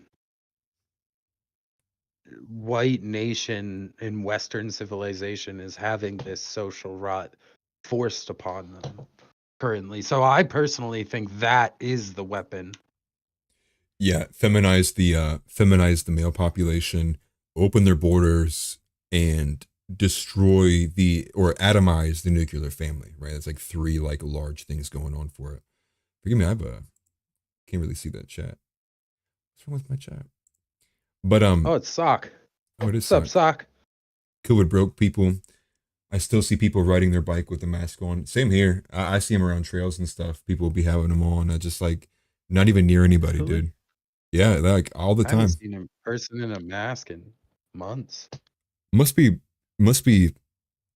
that New Hampshire energy. Maybe even longer. Yeah, my wife just said I see people driving their cars with Don't masks dox me. on. It's insane. I know. I've seen that a couple of times too. I've actually like just not long ago, I was parked at the gym, I think. I literally turned and looked over at the car next to me, and the lady was wearing a mask in her car. I couldn't tell you why. It's just some kind of the culture thing. It doesn't make me mad.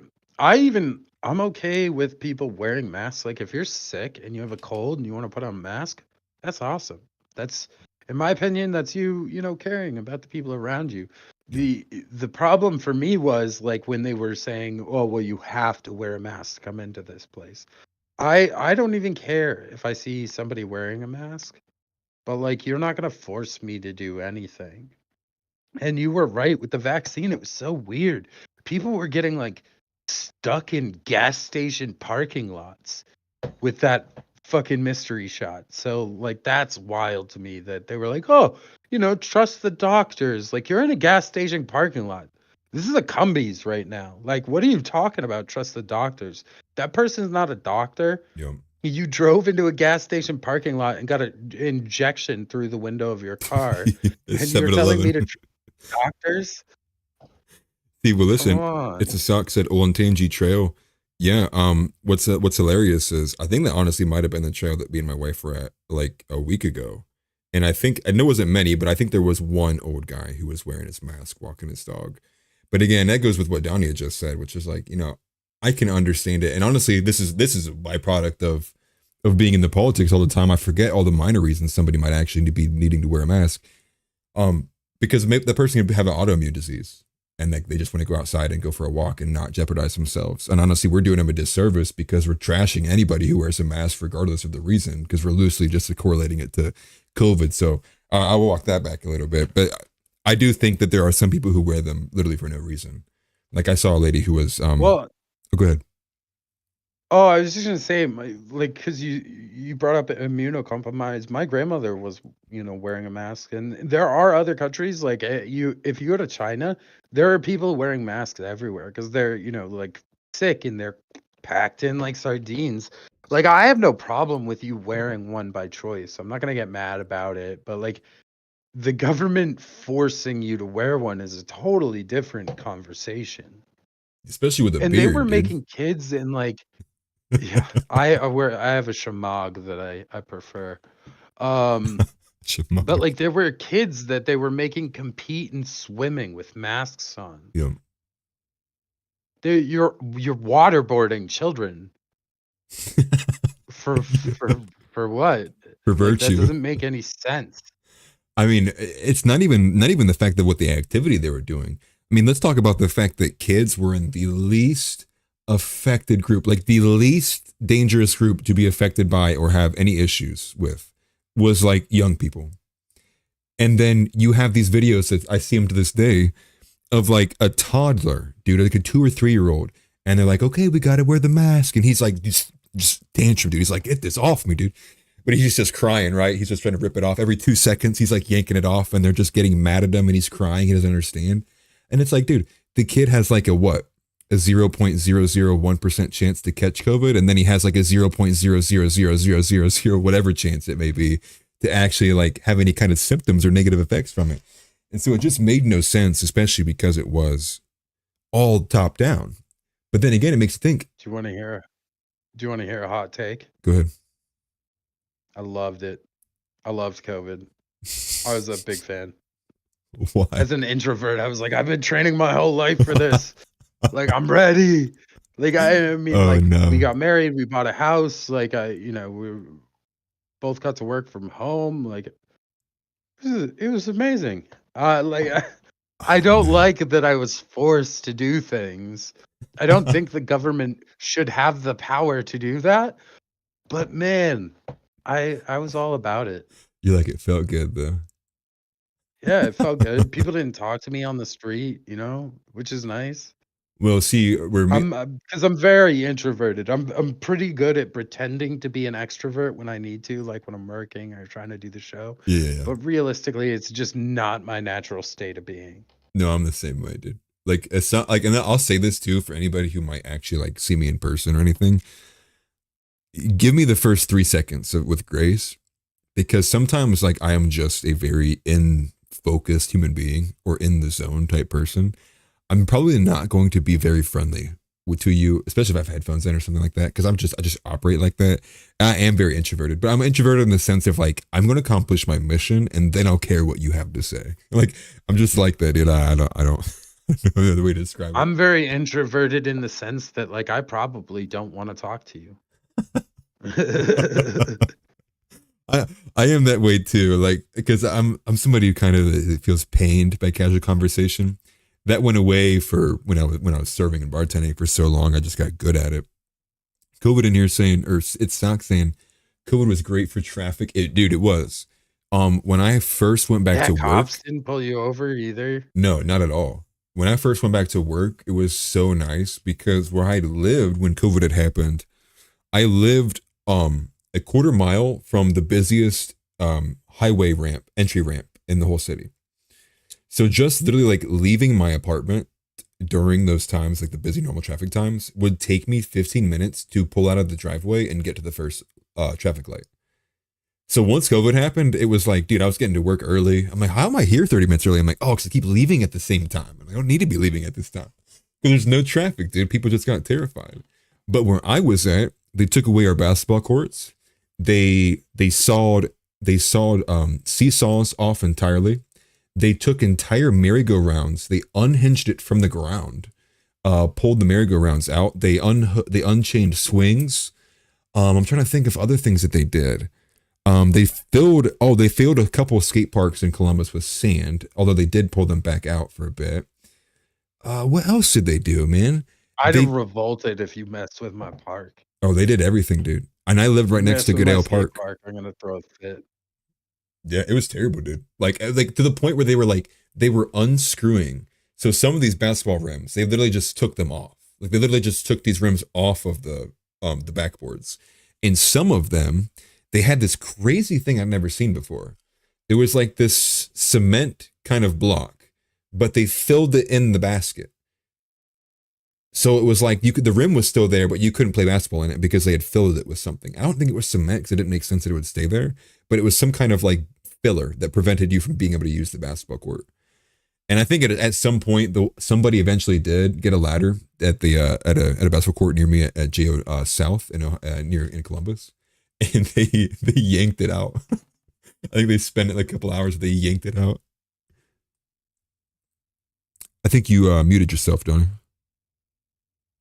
Oh, There we go. sorry. I was just saying I saw a picture online where somebody had like screwed two by fours together around the rim so nobody could play. Wonder if that was like a COVID thing. That's Yeah, wild. None of that stuff happened in my place. yeah. That was also a thing here Nothing. too. Suck said Grandview took away their skate park. I mean, it makes sense. I wasn't sure which ones that I'd seen. I remember just following a local Columbus skate? picture. I do not know, but I played basketball a Oh. bunch when I was around that time. I'm a super nerd when it comes to playing 3-on-3 and pickup games of basketball, dude. I'm like, I love playing that stuff. So that's why I noticed, because I there for a bit with nothing to do. I drove around for like 10 minutes, not 10 minutes, like 10 miles, square miles around my area one day, just looking for a court to play at. And every single one was either the rims were gone completely, or they had disassembled it. Like the rim was gone, the chains were gone, or they was filled. Like I couldn't find anywhere. That's wild. I know. That's why it's crazy to me that you're sitting here saying like where you were at, life barely changed. And for me, it was like, dude, I feel like it took 2 years for things to go back to normal in Columbus. Live free or die, baby. I don't fuck Fair. around. Fair. That's that mountain man energy, dude. I wish more people in Columbus here had it, to be honest with you. But I man, would have thought Ohio would have been a little more rowdy, honestly. so I thought that growing up, it is very clear that there are a lot more, what do you call that? Gay men in this state than I imagined there was, and that's essentially where we're at. I know it's not a good thing to hear, but the gay population in Ohio has to be statistically significant and should be studied for a long time, because Columbus is essentially turned Never been into to Atlanta. maybe it's just by proxy of me moving into the city from the countryside, but at least that's the vibe I get. Also, too, with the Mike DeWine stuff, it's like it was clear to me like we're becoming a purple state. We're not really red anymore. I think I actually I went at somebody like not like a couple months ago about that. Let's see. I can't even read this message. Let me see. Pull this up. Sucks Columbus that isn't normal yet? Columbus isn't normal yet. Yeah, it feels like it's been that way, dude. I feel like some of these like deep cities, or not deep cities, bigger cities got hit and they'll never recover. I mean, dude, look at like Philadelphia and the drug epidemic. Like a lot of those people probably got broken during COVID and then have never been able to recover. I saw a terrible thing about this guy who had lost. He was on the 600-pound life. He had lost 200 pounds, was doing great. COVID happened. It halted all of his progress. He was like crying, dude. He was like, it broke me, dude. He was like, I was making such good progress, but they took everything away. I couldn't do anything. And it broke me, dude, because I'm just sitting there like, that was the one thing, dude. He just needed to be able to go to the gym and he probably would have been okay and kept losing weight. And then, nope. And then he ended up gaining the weight back, and I feel bad for him. It was like a Cody Co video I watched with my wife a little bit ago. He used to be on like the 600-pound life, and eventually they told him like he has to do surgery. And I think he decided against it and was like, I don't want to do surgery anymore. Let's see. Outside of the 3 big cities, it gets crowdy. Columbus had the 2nd largest gay population. Dude, I'm telling you, like, I honestly wanted to almost do a documentary on it because it felt like I literally was, like, one day I was like, what happened, bro? How are there 5 gay bars on High Street? It's like I try to go, out to a party or something. It's like gay bar, gay bar, gay bar. There's a normal one. Okay. Like, that's what it feels. The vibes are just awful. It says, who is first? Wow, that's wild. Is it Atlanta? Oh, that's what you asked. That's hilarious. Well, dude, to bring it to a different point, and I don't want to, he says Diddy is the reason for that. The diddler. This is my screen right now when I tried to pull up a tweet from Terrible, who is talking about Tucker Carlson saying intelligence agencies blackmail Congress members with child porn. So that tweet is gone, and Terrible is a large account. I wish I had the clip from somewhere else. That was the clip I was going to use to put up on there, because we were talking about why do you think not many people do things, and I was going to put it there, which was the epidemic of FBI just, installing CP on your computer. And next thing you know, they're like, oh, he had 250 megabits of this kind of, graphic material on his computer. And then that's the worst smear you can get in this country, dude. Like, or anywhere, really, is to be someone who does something that or takes part in that. So to me, especially when you compare this, so since I don't have this, I go down here to the bottom when Cheryl Atkinson was complaining about it with James O'Keefe. This is from Red Pill USA. Forgive me, I know Sox is going crazy in the comments here. This is a 40-second clip from Cheryl Atkinson talking about FBI planting child pornography on her computer. You see San Francisco's #1. I can believe that, actually. That actually honestly makes a lot of sense. Yeah, that's what I thought. So let me get it on screen here, guys. This is just a little snippet. It's about 40 seconds long. But this is Cheryl Atkinson saying this is the attempt of putting it on her computer, or putting the materials on her computer. The volume's okay. Far too long to be able to clear those matters up. May I say one little reported facet of my case is one of the federal agents involved in one of the operations against me said that they intended to plant child porn in my husband's computer. This is the FBI. There's been a case that's currently in litigation, unrelated, in which an FBI agent has testified that they did that. They have done that. It was not accomplished in my case. I guess the curtain was drawn on that facet of the operation prior to them doing it. But imagine how you ever get out of that. They knew we had a young daughter at home and had allegedly conspired to do that. Far too long to be able. And she's exactly right, you know, especially as a husband who has a young daughter. Like, how is he going to ever recover from, you know, something along those lines? It just honestly makes me feel just terrible. You'd never recover. You wouldn't even recover if they, you know, dropped the charges in court or proved that it wasn't true. You still wouldn't recover. Yeah, it's the lie. The lie gets halfway around the world before the truth even straps its boots on. It's the same way they do those all those terrible mugshots, dude. I hate that. When the media is like, this guy's been accused of this, but it's like the worst picture of him, and it's like that, you know, in the public court of opinion, you have already essentially convicted him. Like, the way you're even kind of framing all of this stuff, you've convicted him. I bring that up too. I'm glad I had that one, since the other one got deleted, I guess, from Terrible. But, you know, even Tucker had brought up about how these are one of the mechanisms that they use, right? It's the biggest smear thing. It ties into the Jeffrey Epstein stuff. It calls into question, and Diddy too. We can't forget Diddy, and why there's such a absence of victims and an absence of convictions. We all are very well aware that all this is happening at all times, and it's very incestuous how it plays out too. But where are the people? Where are even the girls who have been trafficked speaking out? Why do you not hear any of that stuff? And then the thing is that you can find occasional clips from, you know, like people like Allie Carter going into full detail about her experiences, but people will sit there and say she's making it up. Oh, she wants attention, and that's an easy kind of, you know, excuse to kind of push her down. But then it brings in, if Ghislaine Maxwell gets convicted, to who? Right? Like, where's she got convicted of sex trafficking to who? Who were the people that she was allegedly doing this to? We don't know. And it's all this, it's this sad establishment protecting itself. And this is why I bring it to, like, with the COVID stuff and all the mechanisms that are in place, the advanced military, it is like, do we really know what we're up against? Especially given the fact that you have, like, we know Signal with, you know, Tucker had believed that it was okay for have his messages on there. And then, whoop, oh, there you go. Like, now the New York Times has my entire history of messages. It just, maybe we, you know, we already know they're warrantless spying on us, right? But maybe it's like, maybe they actually do have some kind of insane system in place that is honestly keeping a really good track of all of us. And that's why things are so bad as they are. And that's my belief, that they've gotten these systems and control and levers so tightly and so finely tuned that it's like, this would be a very impossible beast to fight.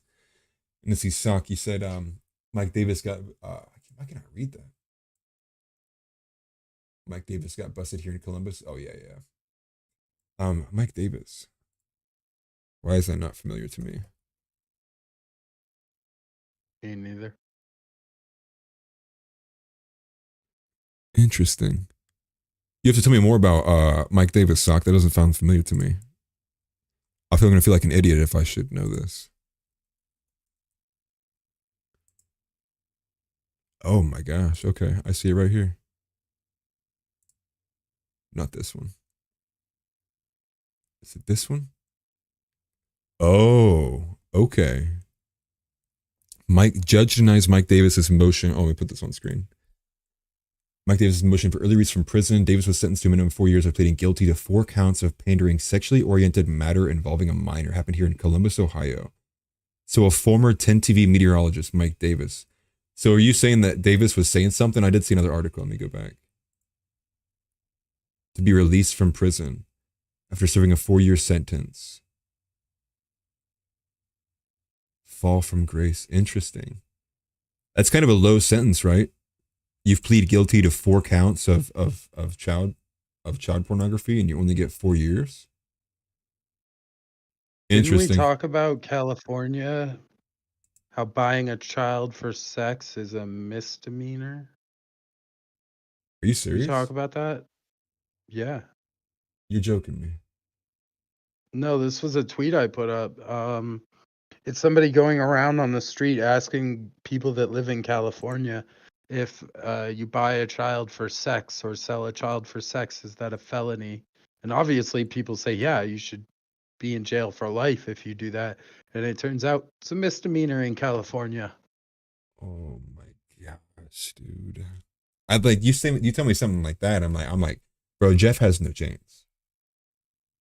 Like, what chance does Jeff have winning over there in California?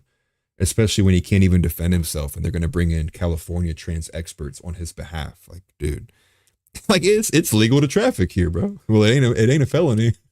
Like, you can still keep your gun. Like, dude, that's crazy to me, man. I don't get it, dude. Keep your gun. Don't take your guns.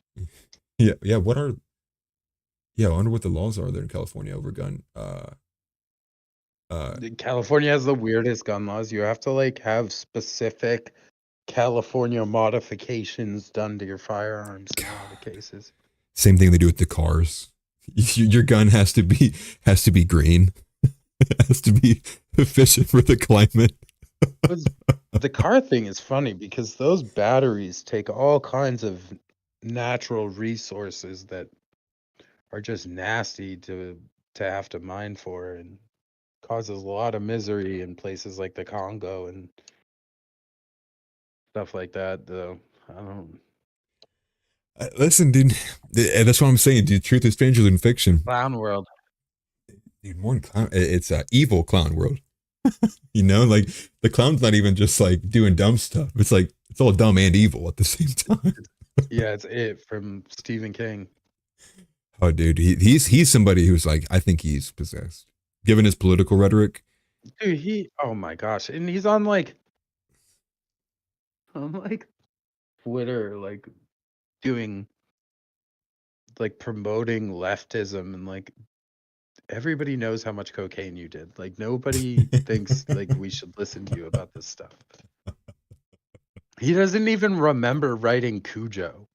Famously, he had to stick cotton balls up his nose because he did so much cocaine that his nose would bleed on the paper. But now somehow he thinks he's some kind of virtuous person that should give us advice on society. The arbiter of It's morality. wild. It's the same with Howard Stern, right? Oh God, Like dude. it's all of these people that have horrible pasts, saying like, oh, you know, Donald Trump is a bad person. Like, come on. Well, dude, it's the You remember what you guys did. yeah, it's like Stern, Keith Olbermann, Stephen King. There's a bunch of these guys who are just like, how are you sitting here acting like you're the good guy? Like come on, man. Yeah. Like, cut that out. Doc said, I love the charging stations in Cali. They are powered by diesel generators. It's funny you say that because I watched a video today about a Tesla that like lost its battery charge and they were asking for gas because I guess they have a gasoline generator or converter. And it was like, bro, just use gas. Like, just use gas, dude. And what's funny too is I saw a tweet earlier. It was breaking news too before we went live. In India, I believe the world's largest landfill caught fire a couple hours ago. And the caption was like, this has undone every electrical vehicle ever made. and every plastic straw you've ever sacrificed has been undone in 5 hours. Like, and it's real, dude. And it's just funny too, because most people don't connect the dots on like the global aspects of it, where it's like we're like the least offender in polluting the environment. You compare it to literally every other country, and it's like, bro, we could reduce ours to 0, but if everyone else in this world is still pumping it out like as much as they want to, it does nothing. It benefits nobody to hamstring ourselves for this purpose, especially when it's not even hamstringing. It's just a bogus narrative. Well, climate change is bullshit. Amen. So there is that. It's just a big hoax. Amen, brother. Have you ever looked up like the amount of atmosphere that is actually CO2? It's very small, and plant life breathes in CO2 and breathes out oxygen. So CO2 is actually good for plant life. Mhm. So is the planet warming, a few degrees is good for farming and plant life. So the whole climate change activism, even the mainstream argument, doesn't make any sense. No, it doesn't make any sense either. And it also refutes like basic tenets of like what we understand about like our climate, which is It's one. middle school science. Well, the climate's always going to change. Like most of these processes are seasonal and cyclical. So like you'll have the climate, you can shake climate change till the end of time because it will never not stop changing, dude. It's the way it is. It's been like this. That's why I just like, I think it is go ahead. Oh, I was going to say all these politicians pushing, oh, we need to go green. We need to go green. They all have beachfront property. Yeah. Why would you live there if you think that the ocean is going to rise?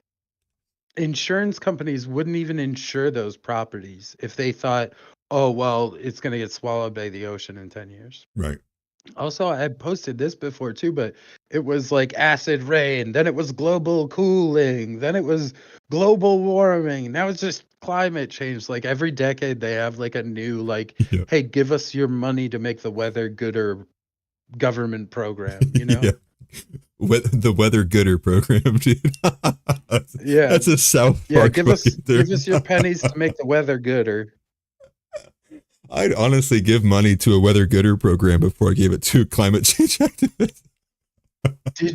Did you hear about there was a bunch of flooding and a local government came out and said, oh, well, we were cloud seeding and it made the flooding bad. Yeah, in Dubai. And then the next day they came back. Yeah, and the next day they came back and was like, oh, we lied about the cloud seeding. It was because of climate change. Yeah, dude. They couldn't make up their minds. And what's funny is somebody literally took a picture of one of the planes and it literally was like Cloud Seeding Incorporated or like something was like the logo of this company. It's like, bro, you can't hide it forever, dude. Let's say, Soggy said, we are still in an ice age. So as we come out of it, the weather will get warmer. Temperature, not weather. Well, that's the thing is like, that's what we're, that's like like we're on the end of that spectrum, right? So like we're, 2000 or however many years from the ice age. I think it's been longer than that. Forgive me. I'm not, evolutionary biologist by any means. So as I understand it, we're teetering on the point where like it's going to get a little bit warmer and then it's going to start getting cooler again. It's just natural. It's just like we're just at like a precipice point where we're at the far reach or the far end of the spectrum of like, the earth getting warm, and then give it a few hundred years after that, we'll begin the process of global cooling once again. It's probably more years than that. I'm just kind of speaking loosely on it, but this is going to be, what would you call that? A tangent away from what we were just talking about, but I think it's important and I think it needs to be seen. I don't know if you've seen this, Donny, because I added it today. It's from Chuck Callisto. There's a longer version, I believe. A former Marine is claiming, and he's in the back of a cop car for whatever reason, I do not know, that weapons are being sold to Mexican cartels. Now, this is something that we've had circumstantial evidence about this being a thing for quite some time. And I think this adds beyond the circumstantial evidence. I think this could go into evidence because I think this Marine, it needs to be investigated for how did he get this information. So without me talking anymore, let me just go ahead and play this video. You're a fellow Marine. Listen, man, I'm really on orders. Okay. And you probably don't believe me and you probably don't even care. And it's okay. But people are getting hurt. And this ties into a whole bunch of stuff. They've been selling our weapons and our fucking military equipment over in Mexico to the cartels. And I've been able to prove that, and that's why I'm supposed to go back to the Master Chief Petty Officer of the Navy, because there's boats. If you ride around in Chula Vista and go right over there by fucking, what is that called? The industrial plaza. by the food for less, and you'll see there's Navy boats that came from the SEAL boat installation that they took out, and they're taking them apart and they're taking them across the border. All of that stuff is going across the border, and I'm not lying to you, man. Well, Marine, I wish you all the luck. Semper Fi. I'm a former Marine myself. We're gonna need a lot more than luck. If those cartel members use that stuff against us, and they are going to use that stuff against us, we're gonna need a lot more than luck. Okay. Thank you so much. Godspeed. I want to point this out real quick. When he says, I think it's right here when he says Semper Fi or whatever, you can see the disdain. Look at that. Look at the disdain. You gonna tell me that after you put me in the back of a cop car? Who the F is this dude? Like, that's what he's thinking, but he was like, man, the truth matters more. I gotta say otherwise. That's just sad, dude. Imagine being arrested trying to do something, you know, against the military. You have a little bit of information, you're a whistleblower. And this dude's like, after he arrests you, it's like, yeah, man, Semper Fi. What are you on, dude? Get me out of this car. You know, like, that was insane to me. And who knows, man? Maybe this guy's on one and is crazy, but I don't buy that, given the fact that the officer was agreeing with him or was giving him credence to, you know, being a former Marine. You know, go ahead. When was the last time America fought an enemy that we didn't create? Like, Well, yeah. right? Most of our enemies we funded at one point, or we used our military to train them. Hamas is like that. You know, we create enemies. Osama bin Laden was a CIA agent, you know, and he was famously part of the CIA. His forces were famously trained by the CIA. So you have the deep state going out and creating enemies for America to fight, because without America being in a constant war, these people are all out of jobs. Their whole institution requires that they have enemies that need to be defeated and spied on and assassinated, and governments that need to be toppled and overthrown, and coups in place. You know, that's what's happening. So I wouldn't be surprised if he is telling the truth and we see ourselves at war with Mexico in the next 10 years. Because once you have cartels like that and they unite and start getting military equipment, that becomes the government of that country. And that's what you see with Hamas. Right. Hamas was a terrorist organization that gained enough power that they became a government. And we helped them do that. And now we're funding both sides of the war that they're fighting. Yeah, $8 billion to Gaza humanitarian aid and like $16 billion to general funds for Israel. And it's too, I mean, and can you blame the people of Mexico in that hypothetical, right? Like, if you find out America's the reason why the cartels have been dismembering people in your community, and the reason why they have all of these, like, they have all these Tacomas with 50 BMG loaded in the back end, and it's because America's been selling them to those people. I mean, dude, like, yeah, you'd go to war with us. It'd be like, bro, you're literally funding the underground market here. You're funding all of the criminal activity in our entire country, dude. Like, yeah, we're going to war with you, bro. Anything bad to say about the cartels? I ain't saying shit about them.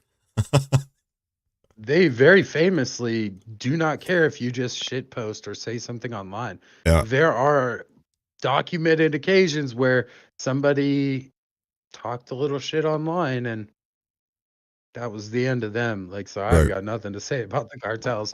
You can keep that one to you. But listen, it's wild, because that's exactly what we're doing is we're funding all of these organizations that are just going to become enemies of America, and it just keeps the deep state chugging along.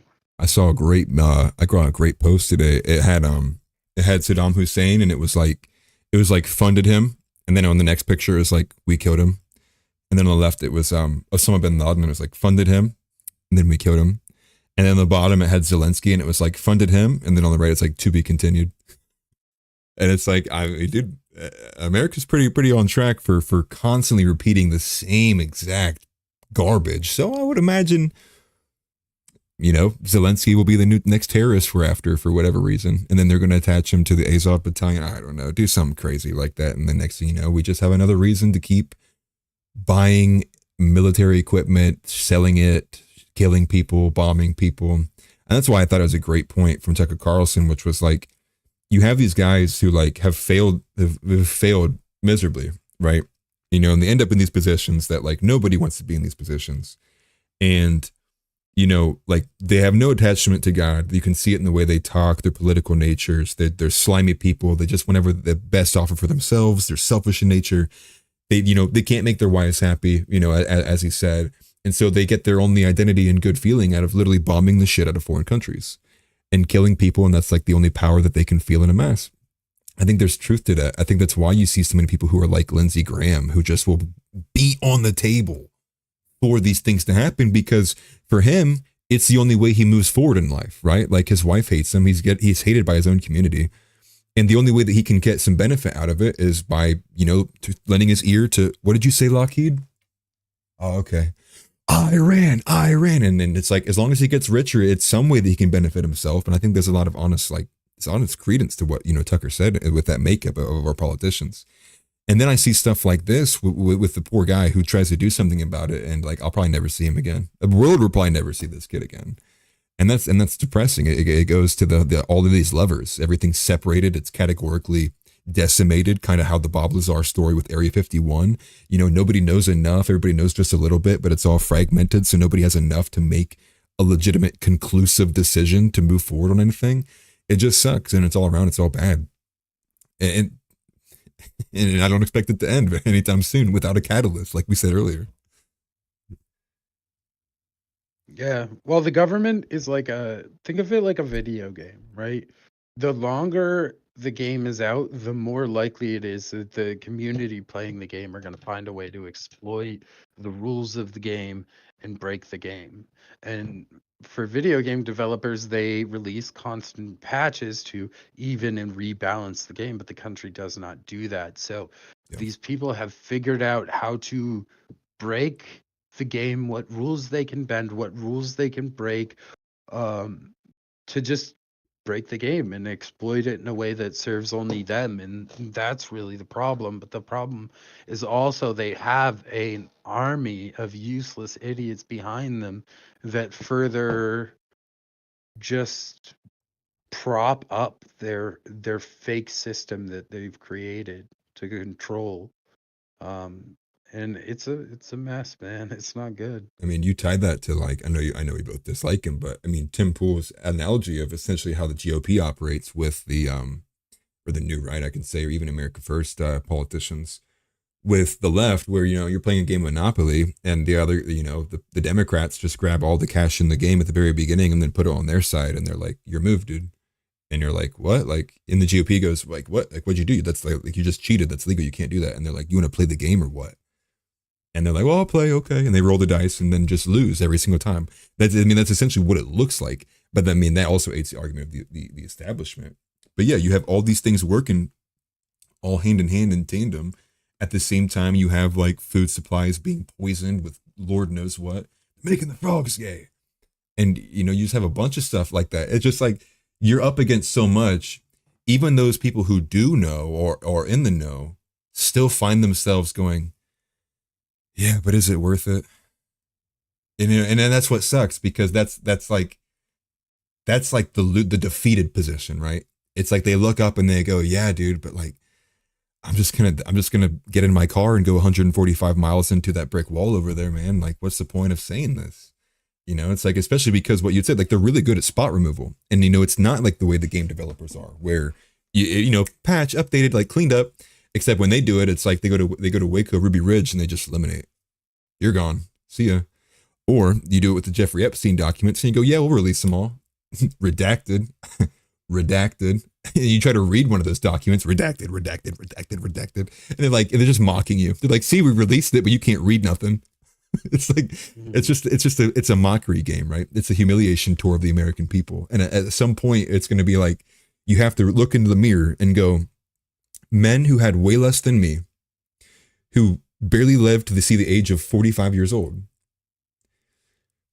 who dealt with exceptionally less than what we are dealing with right now, literally said, I'm going to throw this tea in the river and you're going to F off, dude.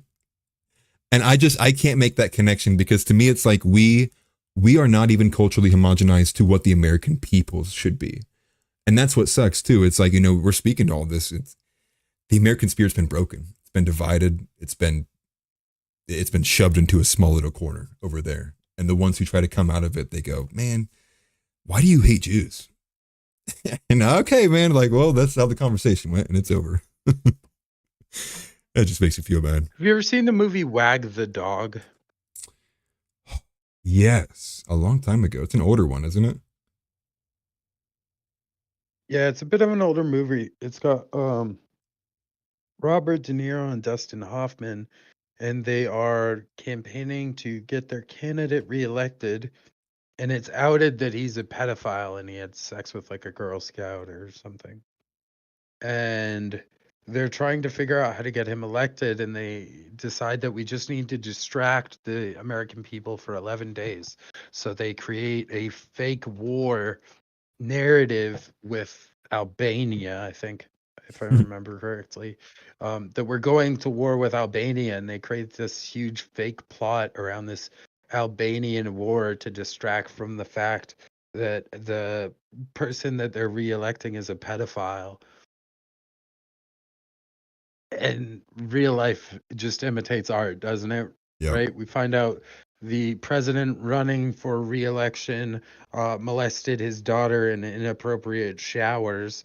And, we're tied up with a war in Ukraine and a war in Israel. And yep. It's just, it's the same thing. It's the predictive programming. It's basic. Yeah, it's the movie, man. We're living in these movies. That's why I think there's credence to that, to the argument put forward, especially with some of those documentaries you'd sent me. I think predictive programming is a real thing. I think that there, for some reason, and this is going to be off a tangent, so, call me crazy, whatever, I don't care. I think somehow there's still some level of like nobility or honor system, even among these evil people, right? And for some reason, that still includes gaining some level of consent to do the most evil and vile things to the American people. And it's of my belief that they do this by simply just putting it in media and getting people used to the idea of this being a thing. But I think, I can't remember his name now, but he said it very clearly where, when you're watching a fictional thing, that's when your mind's most opened up to kind of believe anything, right? Because if you come forward and it's like, well, this is a documentary, and then it starts with aliens going around, you're like, okay, dude, someone's pulling my leg. But if it starts off and it's like, this is a fantasy story, but then it's the president doing bad things with children, it's like, well, that's not a normal fictional setting. It's just kind of it's a normal real life situation being played out and elicited in a fictional setting. So people are more likely to go, oh my gosh, look how dumb that is. Not realizing that, of my belief, that the elites have installed this as a way to get people to just consent to the idea that it's a thing and can happen. Or I guess in some level, a minor form of that consent. And those who are curious, so just look at like predictive programming. Go ahead. Like a vampire needs to be invited into your home. Yeah, right. Like it's like they operate, because imagine like they're a super elite, tight-knit society that like very, very rarely can we get these secrets or leaked anything out of. So then that would go in hand with, if you think that they're along the lines of even like the Freemasons, they take some level of like nobility in what they do and some kind of honor system, even though what they're doing is super cringe and evil and like, what are they doing? They still, I would imagine the elites operate on that same framing, which is why I think there are things like predictive programming, because they want to dumb, or maybe it's more of a mockery thing. Maybe it's more of like, we want to put this out there. We're going to mock them with this idea first, and then we're going to do it for real. And this could be one of those two. I lean towards this more of a consensual type thing. Like they want to water down the idea. So when it happens in reality, people have already kind of been, at least the idea has been installed in them in a fictional series. So it's easier to digest when it happens in real life. At least that's where I lean at it. And let's see. Oh wow, we're already past 8. Well, there's only one other thing I wanted to pull up, and it was literally the last thing I saw before we came on the live today, which was this from Kyle Seraphin, who I'm not too familiar with. Recovering FBI agent. Don't like to see that at all. He says this tweet here, and again, this is supposed to be A shot at James O'Keefe. I only loosely looked at it before I put it in the outline because it was very, really right before I got everything ready to go. And so I'll just read it here. The problem with the public life that doesn't match your private life is that you have to be a liar in one or the other. James O'Keefe would want you to believe this one. Spiritual, God-focused, using real journalism to expose the truth. Now, I'm not sure what these initial tweets are because I do not know who Ethan Arnold is. I'm assuming he's somebody who's involved with Project Veritas. And that's kind of why I flipped through them rather flippantly. So let's just read through, get a better idea what this is. Because the ones I read the ones at the bottom, and we'll get to that when I have a better idea what those were. He says, in reality, this was a lie. It brought in donor money and allowed him to show a face which parents and Christians and good people supported. I'm sure often unwittingly, while he mocked them behind the scenes. Okay, so this is what it is. Okay, so we had talked about this off air, I think right before we had went live, which was Donny would said he didn't really care what a single man does. Like, he's not married. Like, who cares? Like, talking to a female, like, you're going to say some like sexual things when you're horny. It's proxy, right? But I guess Kyle Serafin's coming from it from James O'Keefe puts himself out there as a very religious and very, I guess, Catholic oriented individual, which I will say I've never gotten that vibe from James O'Keefe. I don't know where he kind of is getting that idea of James's, posterity. But you see that, it's just some some vulgar messages about sexual relations with a random female. And I'm not sure who this female is.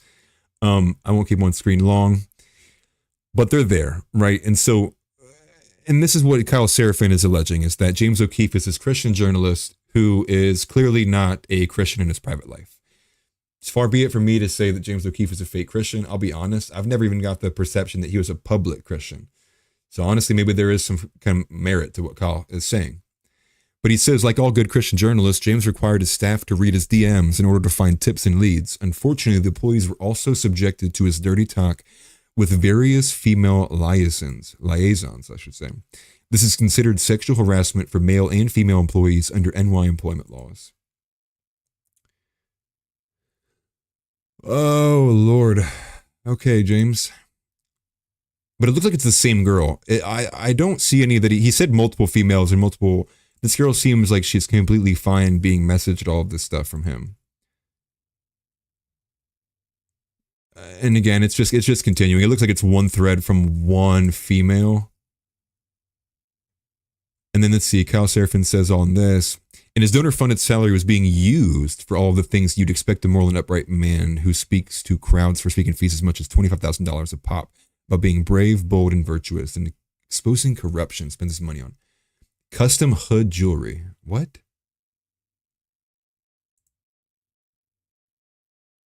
Oh, okay. Well, that I can understand. If James O'Keefe is using Project Veritas money to buy something like this, that's like, come on, bro. Use your own stuff. But I'm still not anything egregious. This almost seems like a puritanical virtue signal from Kyle Serafin. I'm not really seeing anything much here. I'm going to be too upset about, honestly, because James O'Keefe is doing too much good. I see it in the same light I see it in Crowder, dude. Like, it's just like the guy's doing too much good to care about these little minor things.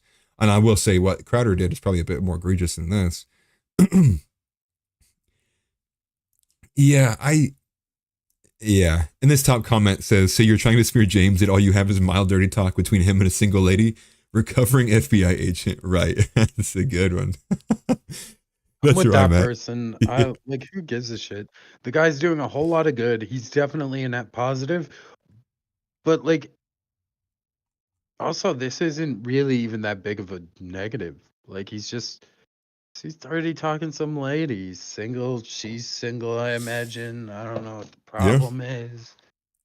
I can understand if if it was like a workplace thing, right? Like if they were like just don't do this at work. I mean, that's one thing, I guess. He's a busy guy. He meets people at work, whatever. Yeah, I'm with you, dude. Like, I don't like it. I'm like, I just find it cringe a little bit. Because if it's that, right? It's not a law. It's a company policy. Like, are we gonna get uppity because he broke company policy? Right. No, I'm not. Right. At least. Like, if anything, I would be mad about him buying a random piece of jewelry for a thought. Be like, bro, we're trying to bust FBI agents, dog. Like, why'd you buy $200? Didn't it say it was hood jewelry? Yeah, that's what he said. I don't know. That's a classic FBI throwing race into it. No, hood. No, I know what it. I You know. should look up a hood. I know what it means. I didn't want to go there. Okay. That's why I didn't want to show anything. I didn't want to show any of these messages on screen, dude, because I don't want to get flagged by FBI, God, YouTube for showing explicit like 18+ material. So I know they'd do something stupid like that to get me at this channel. I just wanted to add it because I thought it was gonna go crazy, because I saw not Kyle Serafin's tweet on it. I saw Ian Miles Chong's tweet on it, and I should have known if he quote tweeted it. It was probably bum. You Malaysian bastard. Yeah, it seems like a big nothing burger to me. Yeah, which is classic FBI move. I think that guy has a lot of recovering to do until he can get that FBI out of his personality. But man, that kind of wraps everything up there for what I had today. I left a couple of things out of it because we aren't just going to get to them. Anything that you wanted to say, Donny, to finish this out, close this out? All good? Yeah, no, listen. I think I'm good. Make sure if you enjoyed the show, like, share, subscribe, post it wherever, share the show, follow Donny, go bother him on X, give him more reason to go stay on the platform. And, the other thing too is I'm going to just start doing haphazard spaces. I'm going to probably just start randomly doing spaces on like different topical issues, like single issues, like things that happen like as soon as they break into the news, just like throwing up a space and doing haphazardly. So I'll try to do those at random times, obviously. I think a good idea for our next live, we'll probably just, I want to probably just do this on the spaces and kind of recoup and touch base back with everybody here on X. And then we'll go back to YouTube Live after that. So I'll put out another announcement and reminder for people to remember that we'll host episode number 21 in a Twitter space instead, especially because I did add video. So I'll kind of play with that too from the desktop as well. If video does not work, we'll just do the classic one. We'll just do like on the speakerphone from my phone. And we'll just, that way we can get connected with people. I want people to invite and talk to us. I'm talking to you, Sock, as well. Like if you get in there on the spaces, we'd love to bring you on and talk to you and join in on the conversation, kind of like a round table kind of discussion, bring in some of the people who watch us a little bit more closely. Cause I know I got a really tight knit group of about 8 to 9 people who are constantly like in here watching the streams and commenting. So I'd like to open it up for that. But beyond that, nothing else to say. Watch out for UAPs, Christ is King. Let's get rid of the Daily Wire. I got nothing else for you, man. Thanks everybody for coming in. Take care. Have a good one. Peace out. It's been offensive, but hopefully it's been more accurate than offensive. Peace out, y'all. Take care.